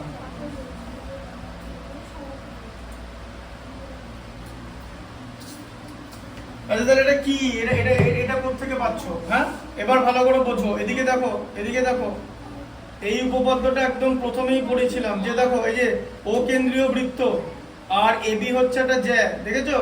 হ্যাঁ, শুনছো?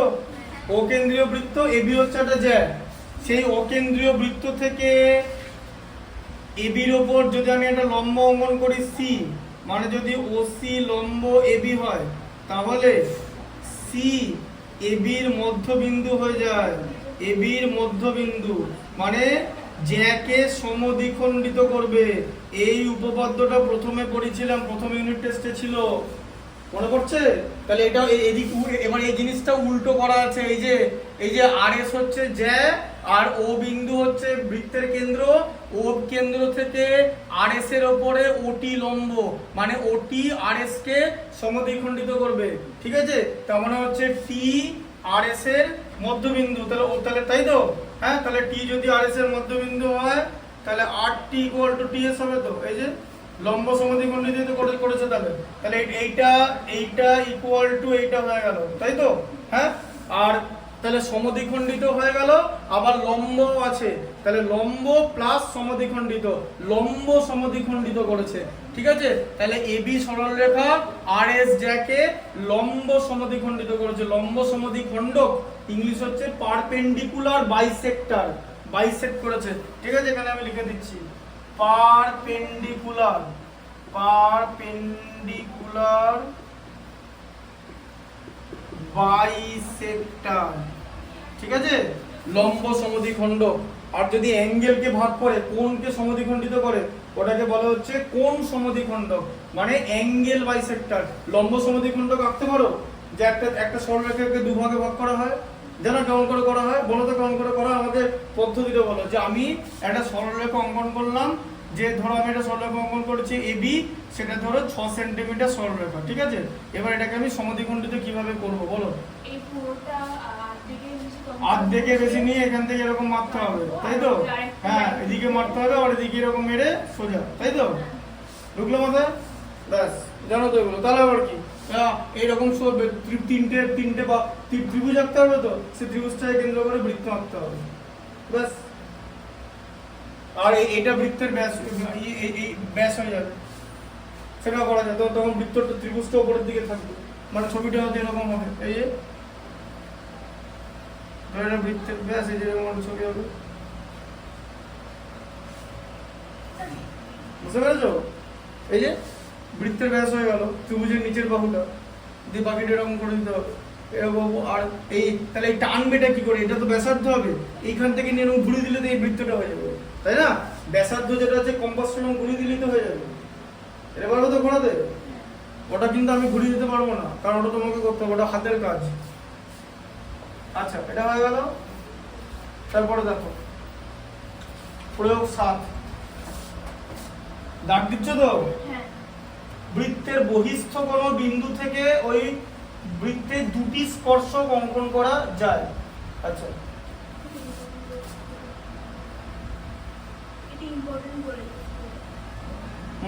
ইম্পর্টেন্ট বলেই তো করাচ্ছি। এটা পি,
আচ্ছা এটা হচ্ছে ছবিটা, ঠিক আছে? ভালো করে ছবিটা আবার দেখো।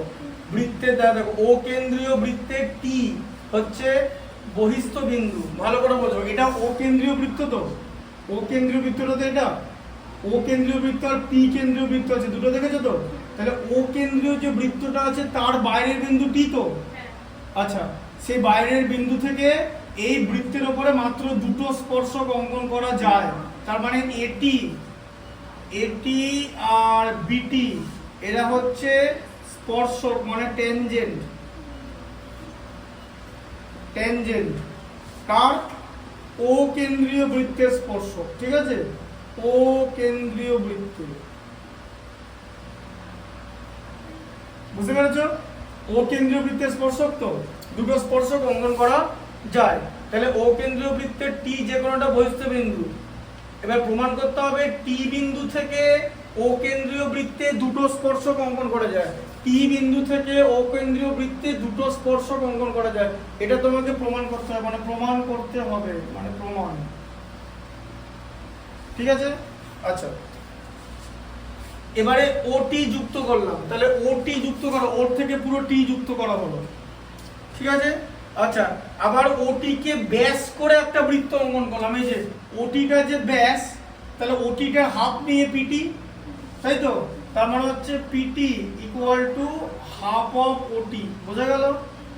ওটিটাকে ব্যাস মানে পিটিটা নিচ্ছি, ওটিটা নেওয়া হলো, দিয়ে ওটিটাকে অর্ধেক করলে পিটি হয় তো, দিয়ে এটাকে কেন্দ্র করে এটাকে আঁকা হয়েছে। বুঝতে পারলে কেমন করে আঁকাটা হয়েছে?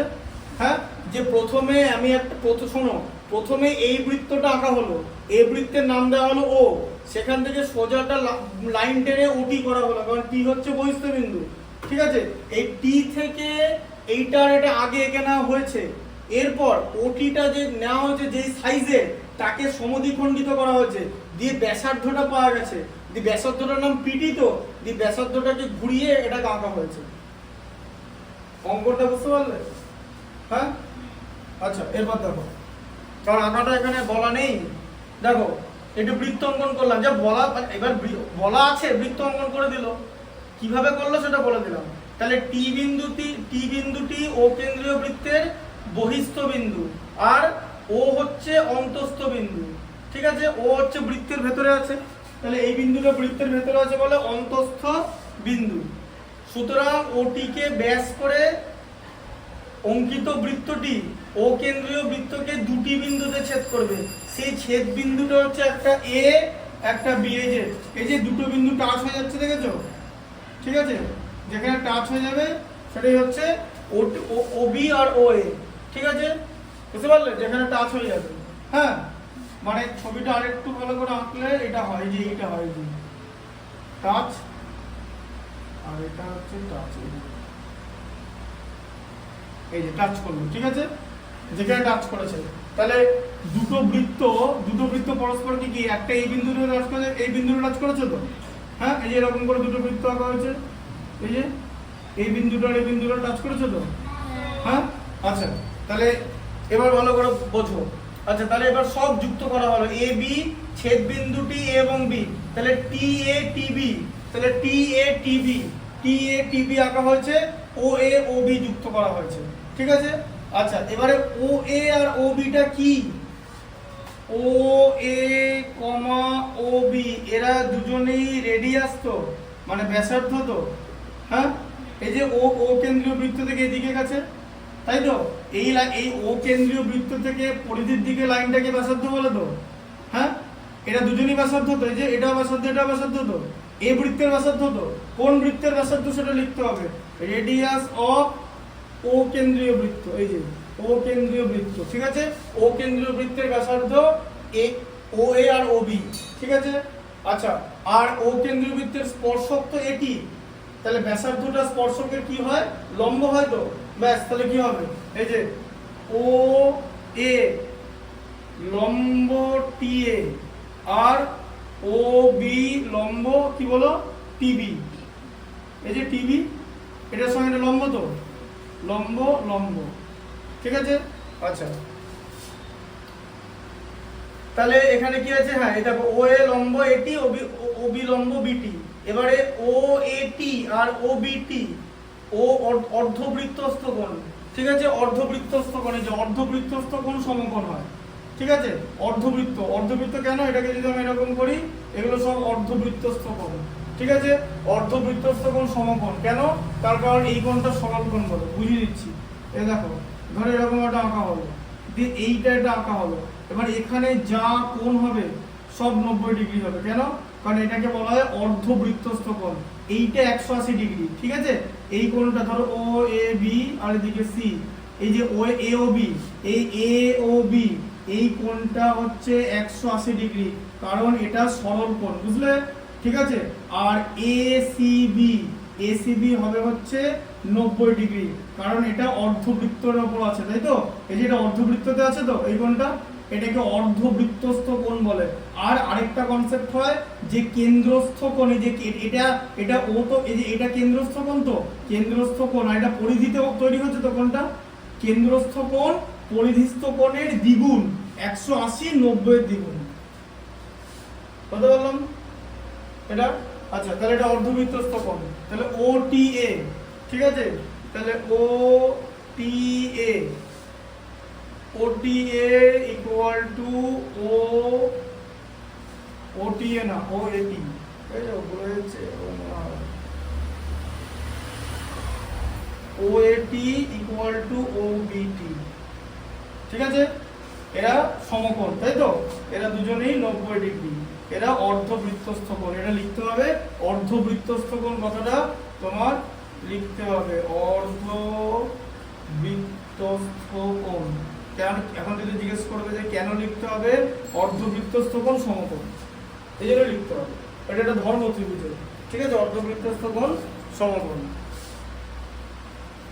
আচ্ছা ঠিক আছে, এটা হয়ে গেল এক সমকোণ। হ্যাঁ এবার দেখো তাহলে টি এ টি বি যথাক্রমে ব্যাসার্ধ ও এবং অবির ওপর বিন্দুতে লম্ব, তাহলে টি এ আর টি বি, তাহলে লম্ব যখন হয় তাহলে ব্যাসার্ধ এটার উপর লম্ব, তাহলে ব্যাসার্ধ যার উপর লম্ব তাকেই তো স্পর্শক বলে।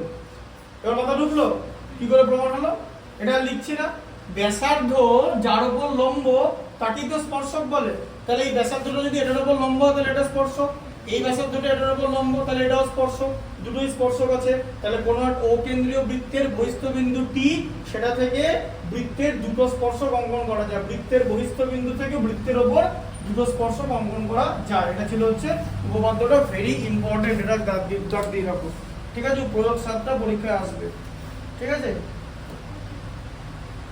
তারপর উপপাদ্য 41 আছে, ওটাও ইম্পর্টেন্ট, জানো তো, হ্যাঁ 41 আছে।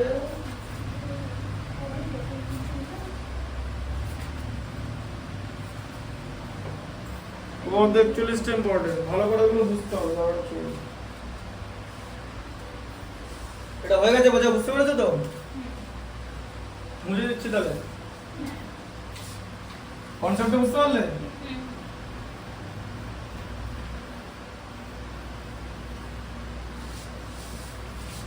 এটাই জ্যামিতি কি ভালো লাগে করতে, হ্যাঁ অনেস্টলি বলো, অনেস্টলি, তুমি যদি যদি বলো যে ভালো লাগে না তাহলে আমি কিছু বলবো না, সেটাই বলো। ভালো লাগে না করতে কেন? এটা কারণ হবে। আমি তো তোমাকে বললাম যে তুমি যদি বলো যে ভালো লাগে না তাহলে আমি তোমাকে কিছু বলবো না, কিন্তু এটা কারণ তো বলতে হবে, কারণটা বলতে হবে, কারণটাই আমার জানাই যায়। ভালো নাই লাগতে পারে কিন্তু কেন, মানে কি কারণের জন্য ভালো লাগে না সেটা তো বলতে হবে, সেটা তো একটা কারণ তোমাকে তো কারণ বলতে হবে। কারণ ছাড়া হয় কোনো কিছু? কি বলো, কারণ ছাড়া তো কিছু হয় না। হ্যাঁ কেন, ওটাই তো, যে টাফ লাগে তো মানে কঠিন লাগে, কিন্তু কেন সেটা তো বলতে হবে, ওই জায়গাটাতে জানতে চাইছি। তোমার তো একটা এক্সপ্লেনেশন থাকবে যে কোনো জিনিসে। তো তুমি বলে যে ওই লোক অমুক একটা লোক বাজে, তোমাকে তো অন্য লোক জিজ্ঞেস করবো বাজে কেন, তুমি ভাবছো বলে বললে দিতে হবে না, যে আমার মনে হচ্ছে বলে দিতে হবে না। কারণ তুমি কি বললে জ্যামিতি কঠিন, মানে কোনো জিনিস কি কঠিন বলছো, কঠিন বলো আর একটা লোককে বাজে বলো একই জিনিস।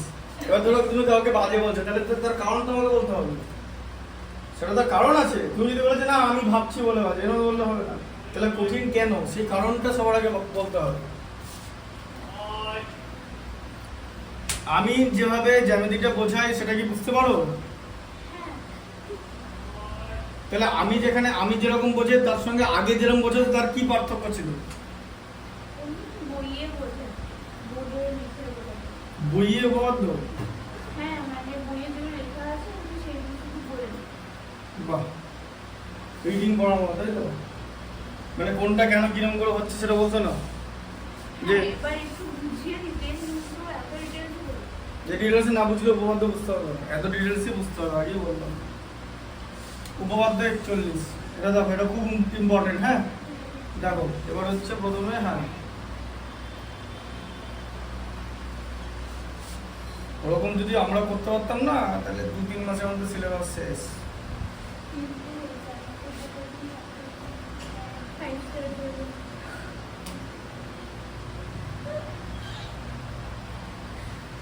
দেখো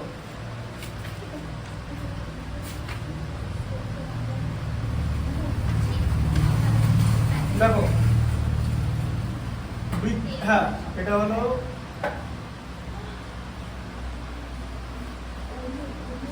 ও থেকে পি,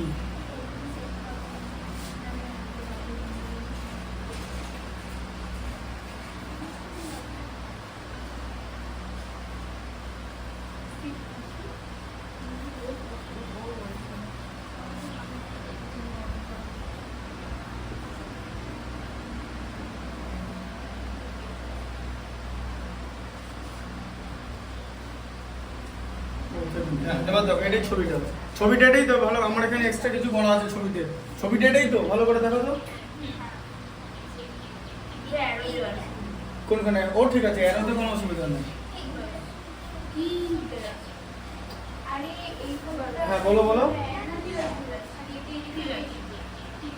ঠিক আছে তো, কিছু বাদ যাচ্ছে না তো? আমার বইতে এক্সট্রা জিনিস করা আছে শুধু। দেখো ওকে দেখো কি লেখেছে, বৃত্তের বহিস্থ কোন বিন্দু থেকে, তাহলে ও কেন্দ্রীয় বৃত্তের বহিস্থ বিন্দু পি, বোঝা গেল? বৃত্তের বহিস্থ কোন বিন্দু থেকে যে দুটি স্পর্শক অঙ্কন করা যায়, বৃত্তের বহিস্থ বিন্দু থেকে তো দুটো স্পর্শক অঙ্কন করা যায়, একটু আগে তুমি বললে। আচ্ছা, যে দুটো স্পর্শক অঙ্কন করা যায় তাদের স্পর্শবিন্দু দুটির সঙ্গে, আচ্ছা তাদের স্পর্শবিন্দু দুটির সঙ্গে, ঠিক আছে, যে স্পর্শবিন্দু দুটির সঙ্গে বহিস্থ বিন্দুর সংযোজক সরল রেখাংশ দুটির দৈর্ঘ্য সমান, ঠিক আছে, দৈর্ঘ্য সমান এবং তারা কেন্দ্রে সমান কোণ উৎপন্ন করে, মানে এই কোণটা আর এই কোণটা সমান, এটা তোমাকে প্রুফ করতে হবে, ঠিক আছে? তাহলে দেখো ও কেন্দ্রীয় বৃত্তের বহিস্থ বিন্দু পি দিয়ে পি এ আর পিবি, তাহলে পি এ আর পিবি দুটো স্পর্শক অঙ্কন করা হলো যাদের স্পর্শবিন্দু এ আর বি, ঠিক আছে? আচ্ছা, ও এ ও বি এবং ও পি, ঠিক আছে, ও এ ও বি আর ও পি যুক্ত করা হলো, যুক্ত করা হয়েছে। এ দেখো ও এ ও বি আর ও পি যুক্ত করা হয়েছে, ঠিক আছে? যুক্ত করায় কেন্দ্রে পিও এ আর পিও বি দুটি কোণ উৎপন্ন হয়েছে, এই যে কেন্দ্রে POA, এই যে কেন্দ্রে POA আর POB, এই দুটো কোণ যে সমান সেটা তোমাকে প্রুভ করতে হবে। প্রুভ দ্যাট, PT মানে হচ্ছে প্রুভ দ্যাট, ঠিক আছে। এই যে POA, দেখো এই কোণটা POA আর এই কোণটা POB, তাই তো। এই যে এই দুটো হচ্ছে কেন্দ্রস্থ কোণ, ঠিক আছে। কেন্দ্রে দুটি কোণ উৎপন্ন করেছে। আচ্ছা, তাহলে প্রমাণ করতে হবে কি, যে এই যে স্পর্শক দুটো, মানে তোমাকে দুটো জিনিস প্রমাণ করতে হবে। একটা হচ্ছে PA ইকুয়াল টু PB, এইটা প্রমাণ করতে হবে, ঠিক আছে। এই যে স্পর্শক দুটো সমান, এটা তোমাকে প্রমাণ করতে হবে, ঠিক আছে।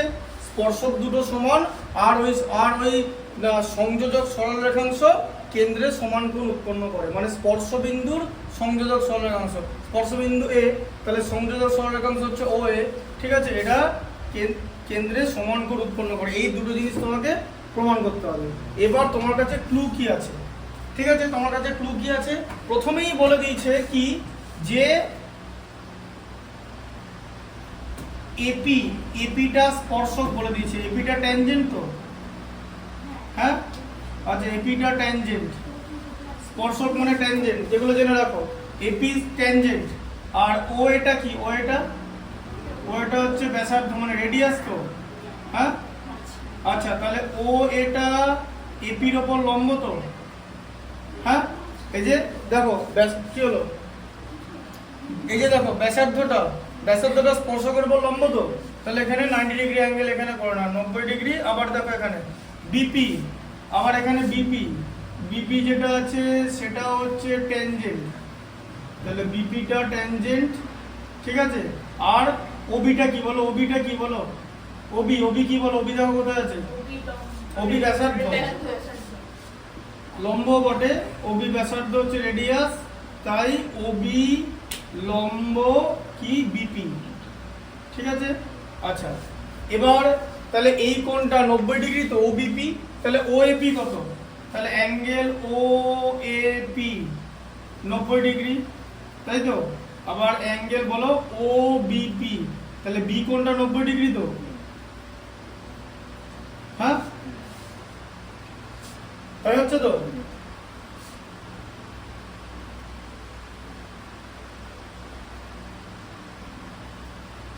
ডিগ্রি,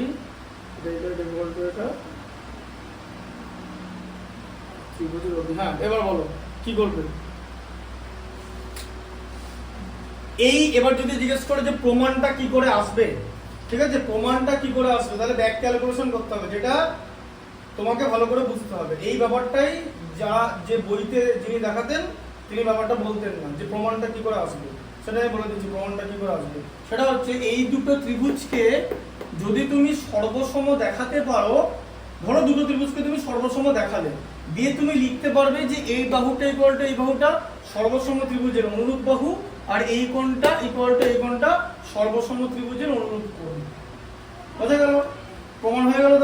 তাহলে আমাদের টার্গেট কি, এই দুটো ত্রিভুজকে সর্বসম দেখাতে হবে। তাহলে সর্বসম দেখাতে হবে মানে ত্রিভুজের অংশগুলো সমান, তাই তো, দুটো ত্রিভুজের অংশগুলো সমান, সেটা আমাদের প্রমাণ করতে হবে সর্বসম। বুঝতে পারলে, সর্বসম ত্রিভুজের অনুরূপ কোণ আর সর্বসম ত্রিভুজের অনুরূপ বাহু, corresponding part of congruent triangle CPCT. সর্বসমতাকে ইংলিশে বলা হচ্ছে কনগ্রুয়েন্স।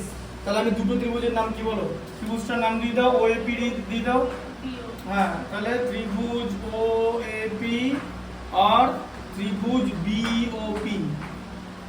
ওএপি ওই না, এরকম দেবে না, একই করতে হবে, ওএপি আর ওবিপি লিখতে হবে, মাঝখানে যেরকম আছে, ঠিক আছে, হলো। আচ্ছা, সমকোণী ত্রিভুজ বলে, ঠিক আছে। দেখো কি কি বলো, অংশগুলো কি কি বলো, তিনটে জিনিস করতে হবে। সহজ মনে যাও তো, তিনটে অংশ সমান করলে সহজ সমান হবে, সেটা কোণ, বাহু, যা খুশি হতে পারে। কোন বাহু সমান আছে এখানে,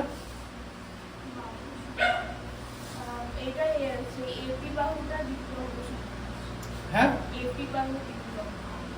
এটাই প্রমাণ করতে হবে। যাক বাবা, সমান, আর তুমি যেটা বললে সমান আছে সেটাই প্রমাণ করতে হবে তো। তার সমান ধরে নিচ্ছ কেন, সমানই ওটা প্রমাণ করতে হবে তো, তুমি তো ওটা ধরে নিলে। এই দুটো সমান, এটা প্রমাণ করতে হবে, এরা সর্বসম ত্রিভুজের অনুরূপ বাহু। এটা লেখা যাবে না এখানে, এটাই তো প্রমাণ করতে হবে। আর এবার বলো আর কি সমান আছে? কি? হ্যাঁ, ও এ আর ও বি সমান কেন? কারণ ওরা দুজনেই রেডিয়াস। এবার ভালো করে বোঝো, এইখানটাই তো তুমি বলছো জ্যামিতিক জিওমেট্রিটা টাফ। তুমি ভাবো ব্যাপারটা, এটা এটা আর এটা এই দুটো তো ব্যাসার্ধ, তাহলে ব্যাসার্ধ তো আলাদা হয় কি? একটা কেন্দ্রের মানে একটা বৃত্তের ব্যাসার্ধ কি আলাদা? সবকটা ব্যাসার্ধ সমান হবে তো, তাহলে এটাও ব্যাসার্ধ, এটা তাহলে দুটো সমান হবে তো। বললাম না ভাবতে হবে, কঠিন তুমি জিনিসটাকে ভাবো না বলে। এবার দেখো সমান হচ্ছে তো। আচ্ছা কোন কোন সমান আছে কি?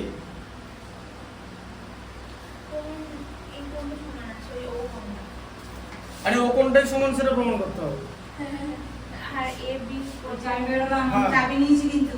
হ্যাঁ ঠিক আছে, হ্যাঁ বলো কোন কোনটা? এইটা এই দুটোই কোন সমান তাই তো? হ্যাঁ 90 ডিগ্রি।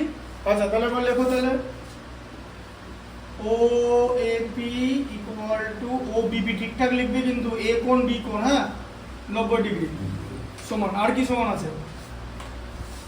বুদ্ধি বুদ্ধি বুদ্ধি দিয়ে ভাবো, এটা জ্যামিতি ভাবতে হবে। আর কিছু দেখতে পাচ্ছ কিনা বলো? পি বিন্দু কি? বি কি একটাই বিন্দু তো, পি বিন্দু সমান আর বিন্দুর আবার সমানের কি আছে? এই যে ওপি বাহুটা দেখতে পাচ্ছ, এই ওপি বাহুটাতে দুটো ত্রিভুজই ব্যবহার করছে। এবার দেখো তাহলে তো ওপি সাধারণ বাহু, তাহলে ওপি সাধারণ, তাহলে তো হয়ে গেল। কি হয়ে গেল তাহলে? যে এই যে বাহু কোণ বাহু মানে এস এ এস, বোঝা গেল? হ্যাঁ এই যে এস এস বাহু কোণ বাহু সর্বসমতা, সর্বসমতা পড়েছে তো, যে একটা ত্রিভুজের তিনটে অংশ অপর একটা ত্রিভুজের তিনটে অংশ সমান হলে তাকে সর্বসম বলে। কিন্তু তিনটে কোণ সমান হতে পারে না, মানে এ এ এ মানে অ্যাঙ্গেল অ্যাঙ্গেল অ্যাঙ্গেল সব সমান হতে পারে না, বাহু বাহু বাহু সমান হতে পারে। অ্যাঙ্গেল অ্যাঙ্গেল অ্যাঙ্গেল কেন সমান হতে পারে না জানো তো? ওটা কিন্তু আমি বোর্ডে দেখিয়েছি। অ্যাঙ্গেল অ্যাঙ্গেল পুরোনো ভিডিওগুলো দেখতে হবে, যে তুমি যদি এরকম একটা ত্রিভুজ আঁকো, যেরকম একটা ত্রিভুজ আঁকলাম, দিয়ে এখানে লিখলাম 60 70 আর এদিকে কত 6 7 13 আর 50, ঠিক আছে? আমি এরকম বড় ত্রিভুজও সেম কোণ আঁকতে পারি, এটা 60 এটা 70 আর এটা 50, কিন্তু এটা সর্বসম না, কারণ সাইজগুলো আলাদা, ঠিক আছে? এইটা এটা আলাদা সাইজ, তাই সর্বসম হবে না। তিনটে কোণ সমান হলেও সর্বসম হবে না, তাই কোন কোন কোন সর্বসমতা হতে পারে না। তাহলে একটা ত্রিভুজের একটা বাহু মানে একটা বাহু তাদের ভেতরকার কোণ, এই সরি একটা বাহু, ঠিক আছে? দুটো দুটো বাহু, এই যে দুটো বাহু এবং একটা কোণ পরস্পর সমান হলে তাই কি বলে? এস এ এস, ঠিক আছে? তাহলে এটা সর্বসমতা আছে, এখানে সর্বসমতা লেখা আছে তো, হ্যাঁ এটা সর্বসমতা আছে, এটা এস এস করা আছে, এটা এসএস না করে হ্যাঁ এসএস ও করা যাবে। আবার এরা এখানে খুব ভালো জিনিস করেছে, কি করেছে বলো তো? যে এই একটা বাহু সমান তো, আবার মাঝের কোণ সমান আছে তো, আবার অতিভুজটাও তো সমান আছে। এই যে এটা ওপিটা তো অতিভুজ, এটা সাধারণ বাহু যেমনি তেমনি আবার অতিভুজও তো, মানে অতিভুজও তো, ভালো করে বোঝো। এই যে সমকোণী ত্রিভুজে সমকোণের বিপরীত, এটা তো সমকোণ, এর বিপরীত বাহুকে অতিভুজ বলে তো, তাহলে এটাকে কি বলে? এটা হচ্ছে তোমার অতিভুজ। এটা অতিভুজ করাই বেটার, অতিভুজে পেয়ে যাচ্ছ আর এইচ এস পেয়ে যাচ্ছ, তাহলে আর এস এস লেখার দরকার নেই। এই যে এই দেখো একটা বাহু মানে কোন একটা বাহু মানে রাইট হ্যান্ড সাইড, ঠিক আছে? তাহলে এটা এইচ হচ্ছে এখানে হাইপোটেনিউস, এইচ মানে হচ্ছে হাইপোটেনিউস, হাইপোটেনিউস মানে কি? অতিভুজে, যে ওপিটা হচ্ছে অতিভুজ। আর আর মানে হচ্ছে রাইট অ্যাঙ্গেল, রাইট অ্যাঙ্গেল মানে হচ্ছে 90 ডিগ্রি। আর আর এইচ এস, এস মানে কোনো একটা বাহু মানে সাইড, সেটা হচ্ছে ওএ, ঠিক আছে? তাহলে এটা কি হলো? যে ত্রিভুজ ও এ পি সর্বসম ত্রিভুজ ও বিপি কি হবে? আর এইচ এস সর্বসমতা, বুঝতে পারলে? আর এইচ এস সর্বসমতা, ঠিক আছে? আর এইচ এস সর্বসমতা আছে, হ্যাঁ? আচ্ছা এবার দেখো, তাহলে এটাকে আর এইচ এস সর্ব, মানে এখানে তোমার অতিভুজ পেয়ে যাচ্ছ, ঠিক আছে? সমকোণ বলে অতিভুজ পেয়ে যাচ্ছ, ঠিক আছে? এটা এস এস এর থেকে আর এইচ এস ব্যবহার করা বেশি বেটার, বিকজ এখানে তোমার তুমি অতিভুজ পেয়ে যাচ্ছ আর সমকোণের অতিভুজ আছে। কারণ এখন বলো যে অতিভুজ করতে গেলে হচ্ছে সমকোণ থাকলেই অতিভুজ পাবে, কারণ সমকোণের বিপরীত বাহুকেই অতিভুজ বলে, যেখানেই সমকোণ সেখানেই অতিভুজ। তাহলে আর এইচ এস সর্বসমতা হয়ে গেল। দিয়ে তুমি লিখবে দুটো ত্রিভুজ সর্বসম হয়ে গেল, তাহলে এপি ইকুয়াল টু বিপি সর্বসম ত্রিভুজের অনুরূপ অংশ, corresponding part of congruent triangle, এই যে সিপিসিটি সর্বসম ত্রিভুজের অনুরূপ বাহু, আর ওইটা এই যে বিওপি ইকুয়াল টু এওপি, এই যে, তাই তো সর্বসম ত্রিভুজের অনুরূপ কোণ, বুঝলে? হ্যাঁ, বুঝতে পারলে? সর্বসম ত্রিভুজের অনুরূপ কোণ, সর্বসম ত্রিভুজের অনুরূপ বাহু, তাহলে সর্বসমতা দিয়ে প্রমাণ করা গেল এটা। আচ্ছা, 9 নম্বরটা দেখো।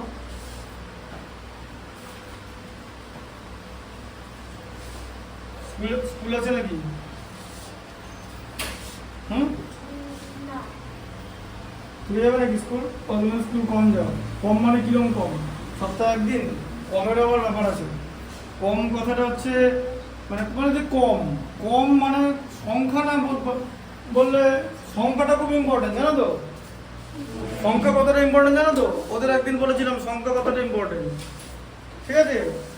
একবার একটা কি হয়েছে, ক্লাস 10-এ যখন বড়,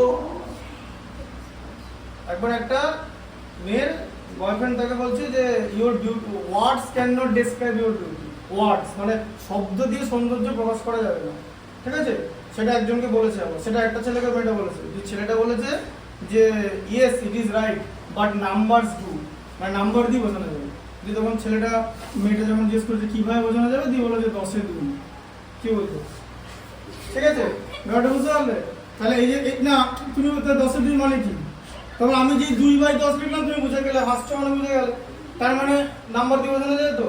তার মানে কম বেশি এ বলে কিছু হয় না, কতটা কম মানে একদম এক্সাক্ট নাম্বার বলতে হবে। যে আমি সব মানে আমি 6 দিনের মধ্যে একদিন স্কুলে যাই, ঠিক আছে, বা 6 দিনে 2 দিন স্কুলে যাই, এটাকে বলা যায় নাম্বার, এটাকে বলা যায় কম বা বেশি। তার মানে দেখো নাম্বার এতটা ইম্পর্টেন্ট, নাম্বার দিয়ে সব কিছু বলা যাবে, ঠিক আছে? ওই জন্যই বলেছি যে ওয়ার্ডস can not describe beauty but numbers do, number describe করে দিল। নাম্বার মানে নাম্বারের এত পাওয়ার, নাম্বারটা যে লিখলাম তুমি বুঝে গেলে, নাম্বারের এত পাওয়ার, ঠিক আছে? হ্যাঁ, এবার যদি জিজ্ঞেস করে যে যদি এর থেকে কম হয়, ঠিক আছে, তাই লিখে দাও -5/10, ঠিক আছে? নাম্বার দিয়ে সবকিছু বলা যাবে, বুঝতে পারলে ব্যাপারটা? যে নাম্বার এমন একটা জিনিস, ওই জন্য নাম্বার সিস্টেম হচ্ছে ম্যাথামেটিক্সের সব থেকে ইম্পর্টেন্ট জিনিস। যে নাম্বার দিয়ে, নাম্বার সিস্টেম কেমন করে কাজ করে জানো? নাম্বার সিস্টেম, ধরো তোমাকে কোন একটা সংখ্যার বর্গ বার করতে বললো, যে এরকম বললো যে এই যে এরকম বললো যে 900, এই যে এটার বর্গ, এটা বর্গ করতে হবে মুখে, কিরকম করে করা জানো এগুলো? ওই 7 স্কোয়ার মানে 49, জানো তো? 7 7 49 দিয়ে 7 স্কোয়ার 49 এরকম করে লিখে নিতে হয়, ঠিক আছে? 3টে 9 বাকি আছে, 3টে 9 সামনে চলে যাবে, ভেতরে 3টে শূন্য হয়ে যাবে। কারণ দেখো 7 স্কোয়ার 49, ঠিক আছে, যদি 97 স্কোয়ার হয় কত হয়? 9400 না, দেখো তাই হলো। প্রথমে 49 লিখে নিলাম, 7 স্কোয়ার 49 লিখে নিলাম, একটা 9 বাইরে ছিল তো, একটা 9 বাইরে, একটা শূন্য ভেতরে, এরকম করে করতে হয়। নাম্বার সিস্টেমের যে কত জিনিস আছে, মানে নাম্বার সিস্টেমের 4টে বই আমার কাছে আছে, বড় বড় 4টে বই, সেই বইগুলো আপাতত আমি পড়ছি, মানে 4টে বই কোনোটাই কমপ্লিট হয়নি, কিন্তু অনেক মানে সবকটাই একটু একটু করে অনেকটা মাঝখানে জিনিসটা এগিয়েছে। Elementary theory of number system সব থেকে ইম্পর্টেন্ট, দেখলে নাম্বার দিয়ে সব বোঝানো যায়। কেউ যদি জিজ্ঞেস করে যে আমাকে যদি জিজ্ঞেস করে যে দেব মানে কেমন অভিনয় করে, দেব ভালো একটা না খারাপ একটা, হ্যাঁ ধরো আমি এরকম নাম্বার দিলাম 111, মানে কি বুঝলি? ঠিক আছে, ঠিক সেরকম ভালো খারাপ তো তখন বলতে পারবো না যে ভালো না খারাপ, তাই জন্য আমি নাম্বারে তোমাকে বলে দিলাম যে 111, মাইনাসও দিতে পারো। দেখবে ওই লন্ডনের রাস্তায় একটা ওই একটা কালো রঙের ড্রেস পরে একটা ছবি দিয়েছে, বলো লন্ডনে কি সিনেমা শুটিং করতে গেছে, তাহলে ওকে ট্রোল করছে কেন? ও তো ছবি দিয়েছে ভালো করে, ক্যামেরা তুলে, ভালোই লাগবে দেখতে, চেহারাটা ভালো, তাহলে ট্রোল করছে না? তার ট্রোল করার কারণ আছে। দেখবে ওখানে যে তোমরা তো ছোট, যারা তোমাদের থেকে আরো বড়, মানে ধর আমাদের বয়সী বা যাদের 25-26 বছর বয়স, ঠিক আছে, তারা সবাই ট্রোল করছে, হাহারি আর দিচ্ছে। কেন? ওকে কি দেখতে ভালো লাগছে না? অবশ্যই দেখতে ভালো লাগছে, একটা লম্বা স্ট্রেচারটা লম্বা, জিম করে ভালো বডি বানিয়েছে, হিরোর মতো দেখতে, তাহলে তাকে ট্রোল করছে কেন? তার কারণ হচ্ছে ও একটা জিনিসকে কপি করছে। সেটা কি? সেটা হচ্ছে ফাস্ট অ্যান্ড ফিউরিয়াস বলে যে হলিউড সিরিজটা আছে, এই সুপার কারের সিরিজ, ঠিক আছে, ফাস্ট অ্যান্ড ফিউরিয়াস, নাম শুনে থাকবে। ওর যে লিড অ্যাক্টর, ওর নাম হচ্ছে ভিন ডিজেল, ঠিক আছে, টাক মাথা করে ভিন ডিজেল, সেই ভিন ডিজেলও সেম ড্রেস পরে ছবি দিয়েছিল, দেব সেই করে, ঠিক আছে, ওই জন্য ওর নাম দিয়েছে ডিজেল অধিকারী, ঠিক আছে, নিচে লেখা আছে, ঠিক আছে, ডিজেল অধিকারী, দেবের নাম দিয়েছে দীপক অধিকারী থেকে ডিজেল অধিকারী করে দিয়েছে। হ্যাঁ, দিয়ে বলেছে যে ভিন ডিজেলের নাম শুনে বলেছে যে যে ভাই তোরা যে সিনেমা শুটিং করিস, টোটাল সিনেমার কস্টিং আর ফাস্ট অ্যান্ড ফিউরিয়াসটা শুটিং করার সময় যে ব্রেকফাস্টটা করে তার কস্টিং ফাস্ট অ্যান্ড ফিউরিয়াস, এই যে কপিটা করেছে এটাই খুব বাজে জিনিস। ও অন্য কিছুটা দিতে পারতো, ওটাতে কিন্তু ট্রল হতো না, কপি করাটা খুব বাজে, তাই জন্য লোক ট্রল করছে। কারণ তুমি যখন একটা জায়গায় ইমপ্রেশন তৈরি করছো, তুমি কপি কেন করবে? তাহলে তো তোমাকে লোকে আগের লোকের সঙ্গে তুলনা করবে। আর এবার যদি আমি ভিন ডিজেলের সঙ্গে তুলনা করি তাহলে তো খুঁজে পাওয়া যাবে না মানে দীপক অধিকারীকে। সে দীপক অধিকারী বাংলা সিনেমার যে মানে ওরা ফাস্ট অ্যান্ড ফিউরিয়াসের যারা যারা অ্যাক্টর আছে, যেমন ধরো রক, ডোয়াইন জনসন, যারা হলিউড সিনেমার যারা অ্যাক্টর, তার সঙ্গে তুমি কম্পেয়ার করলে এটা খুঁজে পাওয়া যাবে না। কারণ ওদের অভিনয় বেটার, ওদের ভিএফএক্স বেটার, তো সব কিছু বেটার। তো তোমার ফাস্ট অ্যান্ড ফিউরিয়াস দেখো, ধরো তুমি ফাস্ট অ্যান্ড ফিউরিয়াস দেখলে তোমাকে পয়সা দিলেও তুমি দেবে সিনেমা দেখবে না। আমি যদি তোমাকে ফাস্ট অ্যান্ড ফিউরিয়াসের যে কোনো একটা পার্ট দেখাই, ধরো ফার্স্ট এক্স মানে লাস্ট পার্টটাও দেখাই ফাস্ট অ্যান্ড ফিউরিয়াসে, ঠিক আছে, যেমন কি বাংলা সিনেমায় কি থাকে দেখবে, ওই স্প্লেন্ডার, প্যাশন, তারপরে ইয়ামা R15 যে গাড়িটা অত্যন্ত বাজার একটা গাড়ি, মানে পেছন লোক অঙ্ক যেমন ঘাড়ের উপর ঝুলে থাকে দেখবে, ঠিক আছে। হ্যাঁ, ওই R15 কারে চালাবে বলতো, দেখবে ওই এক রকমের ছেলে থাকে, যে জিন্সের প্যান্টে এতগুলো দাগ থাকে ফাটা ফাটা, আর প্যান্টে এইখানটা থাকে প্যান্টটা, আর এখানে একটা কেটস থাকে, আর চুলের বিভিন্ন রকম কালার, কচি কলা পাতা, বেগুনি, ঠিক আছে, সাদা, ঠিক আছে, দিয়ে R15 যেটা, আর পেছনে একটা মেয়ে থাকে, সেও ওরকমই জিনিস, টোটাল হচ্ছে ছাপড়ি জিনিস। আর সিটটা পেছনের সামনের সিট থেকে পেছনের সিটে এতটা উঁচু, ঠিক আছে, এবার এইরকম লাগে পেছনে। আর ওইটা চালানোর সময় মানে হাতে এত চাপ পড়ে, মানে ওটা মানে অত্যন্ত একটা মানে জিনিস। আর ওটাকে ওরা মনে করে যে ওটা মানে সুপার বাইক চলেছে, এত ফাস্ট এটাকে একটা লোক। আগের দিন আমি রাস্তায় দেখছি যে একটা জায়গায় একটা গাড়িটার নাম হচ্ছে R15M, বুঝলে তো, ভার্সন 4 V4। ও কি করেছে, ওই গাড়িতে লিখে রেখেছে 5টা বাদ দিয়েছে, দিয়ে গাড়িতে লেখা আছে R1M। হ্যাঁ, এই গাড়িটা তাহলে এই কথাটা লিখলো কেন? R1 হচ্ছে 1000 সিসির লিটার ক্লাসের ইঞ্জিন, ওদের সব থেকে ভালো গাড়ি। ওই 15টা কি মানে এত ফাস্ট হেডে, মানে ওটা R1 লিখেছে R15 এর জায়গায়, মানে কাককে ময়ূর বানিয়ে দিলে তো হবে না। R1 ভালো গাড়ি, কিন্তু R1 হচ্ছে ওই ইয়ামাহা রেসিং সেগমেন্টের গাড়ি, ঠিক আছে। এই যে R15 গাড়িগুলোকে ছাপড়ি গাড়ি বলে। তারপরে KTM RC বলে একটা গাড়ি আছে, ওই গাড়িগুলোতে মানে এইখানে পেছনে যে চালাবে তার পেছনে এতটা 6-7 ইঞ্চি উঁচুতে বসবে, দিয়ে আর সিটটা সরু, ঠিক আছে, দিয়ে কি বলতো এরকম ঘাড়ের উপর বসবে। এই গাড়িগুলো মানে অত্যন্ত মানে মানে কি বলবো, মানে দেখলেই তোমার লোকেরা বিরক্ত হয়, ঠিক আছে। আর অ্যাক্সিডেন্টও সেরকম করে গাড়িগুলো নিয়ে যা করে। ভালো গাড়ি বলতে কি, ভালো গাড়ি বলতে পারো রয়্যাল এনফিল্ড ভালো গাড়ি, ঠিক আছে, যে গাড়িগুলো সোজা। আর কি স্পোর্টস গাড়ি হয় না, এই যে আমার যে পালসারটা আছে ওটা তো স্পোর্টস সেগমেন্টের গাড়ি, ওটা একদম মানে সোজা হ্যান্ডেল, কিচ্ছু অসুবিধা না, পেছনের লোকও কমফোর্ট, সামনের লোকও কমফোর্ট, গাড়িতে ABS আছে, গাড়ি ভালো গাড়ি।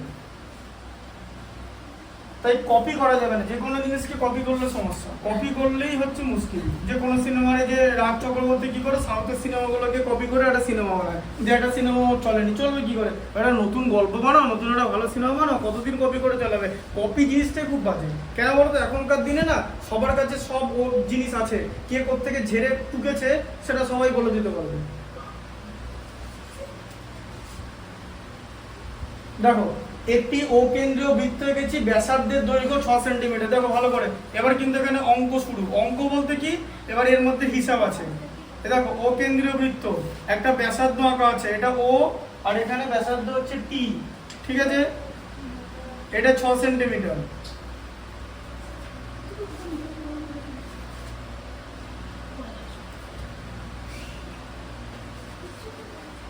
আর এটা OP, এটা হচ্ছে 10 সেন্টিমিটার, ঠিক আছে। তাহলে বলেছে দেখো এটা, ঠিক আছে, এটা স্পর্শক। হ্যাঁ, এবার বলেছে স্পর্শকটা কত, মানে PT, এটা দৈর্ঘ্য কত, এটা জিজ্ঞেস করছে কত। এটা মুখোমুখি করা যায়, এটা দৈর্ঘ্য 8, ঠিক আছে, এটা দৈর্ঘ্য 4, দেখো উত্তর 8 আছে, ঠিক আছে, 8। এবার কি করে হলো, ঠিক আছে, মুখোমুখি করে দেবো। এটা তোমাকে তো আগে মুখোমুখি করে দেখিয়েছিলাম, ওই যে তোমাদের ওই যে অঙ্ক দিয়েছিল √69, মনে আছে, মুখোমুখি বলেছিলাম ওই অঙ্কটা 10 হবে, 169 - 100, 100 মানে 10, ঠিক আছে। হ্যাঁ, এগুলো মুখোমুখি হবে, জিনিসটা জানলে ভালো করে বোঝো। এই পিটিটা কি? স্পর্শক তো। আচ্ছা, ওটিটা কি? ব্যাসার্ধ তো। আচ্ছা, ওটি রেডিয়াস, হ্যাঁ না? পিটিটা হচ্ছে ট্যানজেন্ট মানে স্পর্শক। তাহলে ব্যাসার্ধ স্পর্শকের লম্ব হবে, ওটি লম্ব পিটি। ওটি যদি পিটি লম্ব হয় তাহলে ও টিপি মানে অ্যাঙ্গেল, এটা 90 ডিগ্রি তো। হ্যাঁ, এটা 90 ডিগ্রি হলে যে ত্রিভুজটা আছে ও টিপি, এটা একটা সমকোণী ত্রিভুজ তো। হ্যাঁ না? যে ত্রিভুজের একটা কোণ সমকোণ তাকে সমকোণী ত্রিভুজ বলে। আর সমকোণী ত্রিভুজে পিথাগোরাসের উপপাদ্য প্রয়োগ করা যায় তো। হ্যাঁ, পিথাগোরাসের উপপাদ্য কি? সমকোণী ত্রিভুজের সমকোণের বিপরীত বাহুকে অতিভুজ বলে তো। তাহলে পিথাগোরাসের সূত্রটা কি? যে অতিভুজের স্কয়ার মানে অতিভুজের উপর অঙ্কিত লম্ব, বাকি যে ওপি, ওপি মানে অতিভুজ তো, তাহলে এটার স্কয়ার মানে ওটি স্কয়ার প্লাস বলো পিটি স্কয়ার। বোঝা গেল? যে অতিভুজের ওপর অঙ্কিত লম্ব, অতিভুজের ওপর অঙ্কিত বর্গক্ষেত্রের ক্ষেত্রফল বাকি দুই বাহুর ওপর অঙ্কিত বর্গক্ষেত্রের ক্ষেত্রফলের সমান। বর্গক্ষেত্রের ক্ষেত্রফল করার সময় আমাদের স্কয়ার দিতে হয়, তাই স্কয়ার দিচ্ছি। মানে বড়টার স্কয়ার ইকুয়াল টু বাকি দুটো স্কয়ারের এক। এটা তো পিথাগোরাসের উপপাদ্য। ওখানে লেখা আছে যে পিথাগোরাসের উপপাদ্য কথাটা তোমাকে লিখতে হবে, কারণ তুমি যখন এই ধর্মটা ব্যবহার করছো এটা পিথাগোরাসের উপপাদ্য থেকে আসে। ঠিক আছে, তোমাকে কি বার করতে দিচ্ছে? এদের মধ্যে ওপি দেওয়া আছে মানে 10 স্কয়ার। আচ্ছা, ওটি দেওয়া আছে 6 square equal to PT square. আচ্ছা, তাহলে পিটি স্কয়ার ইকুয়াল টু কি? এই 6 স্কয়ারটা মাইনাস হয়ে যাবে এখান থেকে। হ্যাঁ, এই দেখো 10 স্কয়ার মাইনাস 6 স্কয়ার হয়ে গেল তো। 100 মাইনাস 6 6 36 মানে কত হলো? 64। ঠিক আছে, তাহলে পিটি কত হলো?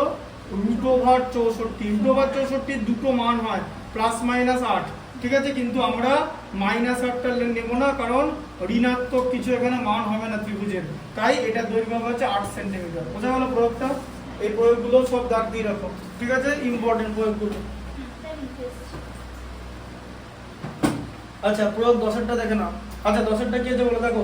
26 আর 10 আছে তো, কি বার করতে দিয়েছে? ব্যাসার্ধের দৈর্ঘ্য বার করতে দিয়েছে। 26 আর ব্যাসার্ধের দৈর্ঘ্য হচ্ছে 24।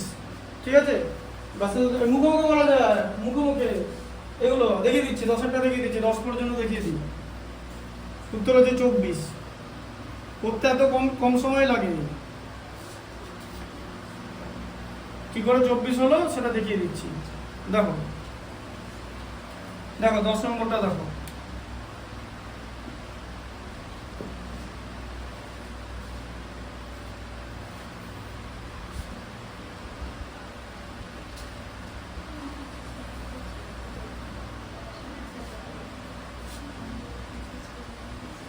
দেখো,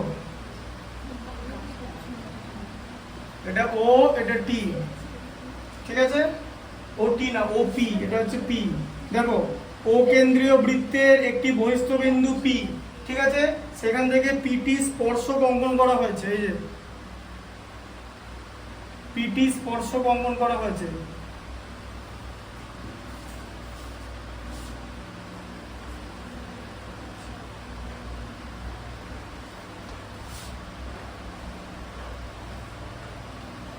যাই হোক, ঠিক আছে। আচ্ছা, পিটি স্পর্শক অঙ্কন করা হয়েছে। তাহলে কি দেখো, ভালো করে বোঝো। আমি যদি এমন একটি অকেন্দ্রীয় বৃত্ত আঁকি যার কেন্দ্র থেকে 26 সেন্টিমিটার দূরে অবস্থিত পি বিন্দু। ঠিক আছে, এটা কিন্তু কথাটা এখানে লেখা আছে, ছবিটা কিন্তু তোমাকে আঁকতে হবে যে এখান থেকে 26 সেন্টিমিটার দূরে পি আছে, তার মানে ওপি হচ্ছে 26 সেন্টিমিটার, তাই তো? হ্যাঁ, এই জায়গাটা হচ্ছে 26 সেন্টিমিটার দূরে আছে। সেই 26 সেন্টিমিটার দূরে পি বিন্দু থেকে, ঠিক আছে, অঙ্কিত স্পর্শকের দৈর্ঘ্য 10 সেন্টিমিটার হবে। এই যে আবার এখান থেকে স্পর্শকের দৈর্ঘ্য 10 সেন্টিমিটার হবে, তার মানে পিটিটা হচ্ছে 10 সেন্টিমিটার। তাহলে ও কেন্দ্রীয় বৃত্তের ব্যাসার্ধ কত হবে? মানে তোমাকে বার করতে দিয়েছে ও টিটা কত হবে। এবারে এটা স্পর্শক আর এটা ব্যাসার্ধ বলে দিয়েছে তো। হ্যাঁ, এটা ঠিক আছে। তাহলে স্পর্শক আর ব্যাসার্ধের মধ্যে সম্পর্ক কি? যে ব্যাসার্ধ লম্ব স্পর্শক, তাই তো? তার মানে হচ্ছে আবার দেখো ওটি লম্ব পিটি, তাই তো? হ্যাঁ, আচ্ছা, তাহলে ওটিপি হচ্ছে 90 ডিগ্রি। তাই তো? হ্যাঁ, তার মানে ত্রিভুজ ওটিপি এটা হচ্ছে রাইট অ্যাঙ্গেল ট্রায়াঙ্গেল, র্যাট। ঠিক আছে, রাইট অ্যাঙ্গেল ট্রায়াঙ্গেল, বুঝতে পারলে?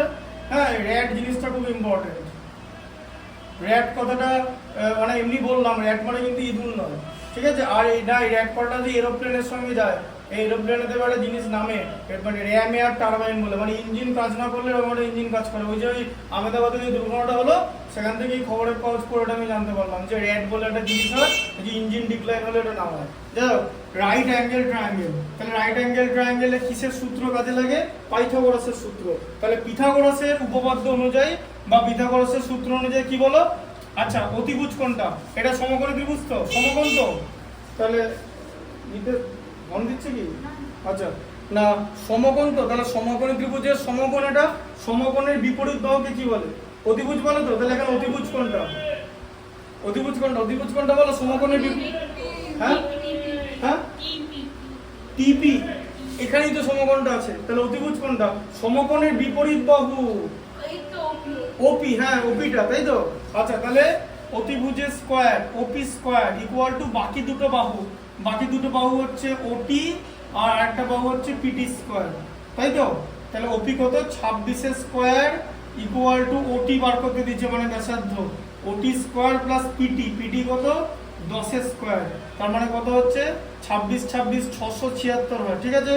আচ্ছা, ইকুয়াল টু ওটি স্কয়ার প্লাস 100, 10 10 100 হয়। আচ্ছা, তাহলে 676 থেকে যদি আমি 100 বাদ দিই, সেটা পাবো হচ্ছে ওটি স্কয়ার, মানে কত? 576, তাই তো? তার মানে হচ্ছে 24 স্কয়ার, তাই তো? 2 2 কেটে গেল, মানে স্কয়ার স্কয়ার, তাহলে ওটি ইকুয়াল টু 24, বোঝা গেল? তাহলে ব্যাসার্ধ কত? 24 সেন্টিমিটার। এটা আরেক রকম ভাবেও করা যায়। কিভাবে করা যায়? এদিকে দেখো, ওটি square plus 10 square equal two 26 square ছিল তো, দিয়ে ওটি স্কয়ার ইকুয়াল টু কি হবে? এটা মাইনাস হয় তো, 26 স্কয়ার মাইনাস 10 স্কয়ার হয় তো, ফর্মুলা আছে এখানে একটা, সেটা হচ্ছে a square minus b square formula. কি হয় a স্কয়ার মাইনাস b স্কয়ারে? বলো, a plus b into a minus b হয় তো, তাহলে কত হবে? 26 প্লাস 10 মানে a প্লাস b, আর 26 মাইনাস 10 মানে a minus b। 26 plus 10 36, 26 minus 10 16। 36 কথার মানে হলো দুটো 6, আর 16 মানে হচ্ছে দুটো 4। ভালো করে দেখো, দেখো এগুলো দেখো, দুটো 6 দুটো 4, যখন তুমি রুট ওভার করবে তাহলে তখন পুরো জিনিসটা রুট হয়ে যাবে তো। হ্যাঁ, একটা 6 একটা 4 তুমি নিয়ে নেবে, 6 ইন্টু 4 হচ্ছে 24, তাহলে ওটি হচ্ছে 24 সেন্টিমিটার। হ্যাঁ, ঠিক আছে, বুঝতে পারলেন? তাহলে 10 পর্যন্ত হয়ে গেল, মোটামুটি সবই হয়ে গেল। এরপরে 11টা বাকি আছে, 11 আর 12, 11 12 ইম্পর্টেন্ট, আর দুটো বাকি আছে, পরের দিন দুটো হয়ে যাবে, দুটো 3টে, উপর 3টে বাকি আছে, 3টে, আর এদিকে 4টে যে প্রয়োগটা। হ্যাঁ, ঠিক আছে, 4টে 5টা মতো বাকি আছে, পরের দিন এই 5টা করাবো, শুক্রবারই 5টা করাবো, আর সদৃশ্যতার যে পেছনের দুটো বাকি ছিল সে দুটো করে দেবো, 6 7টা পরের দিন করে দেবো। হ্যাঁ, ঠিক আছে। হ্যাঁ হ্যাঁ, বাড়িতে কিন্তু এগুলো ভালো করে দেখবে। এই এক্সামটা এই ইউনিটটা শেষ হলে কিন্তু আমি এক্সাম নেবো, কারণ একটা দুটো 3 4টে চ্যাপ্টারের এক্সাম দিয়ে লাভ নেই, একবারে টোটালটা এক্সাম দিতে হবে, ঠিক আছে?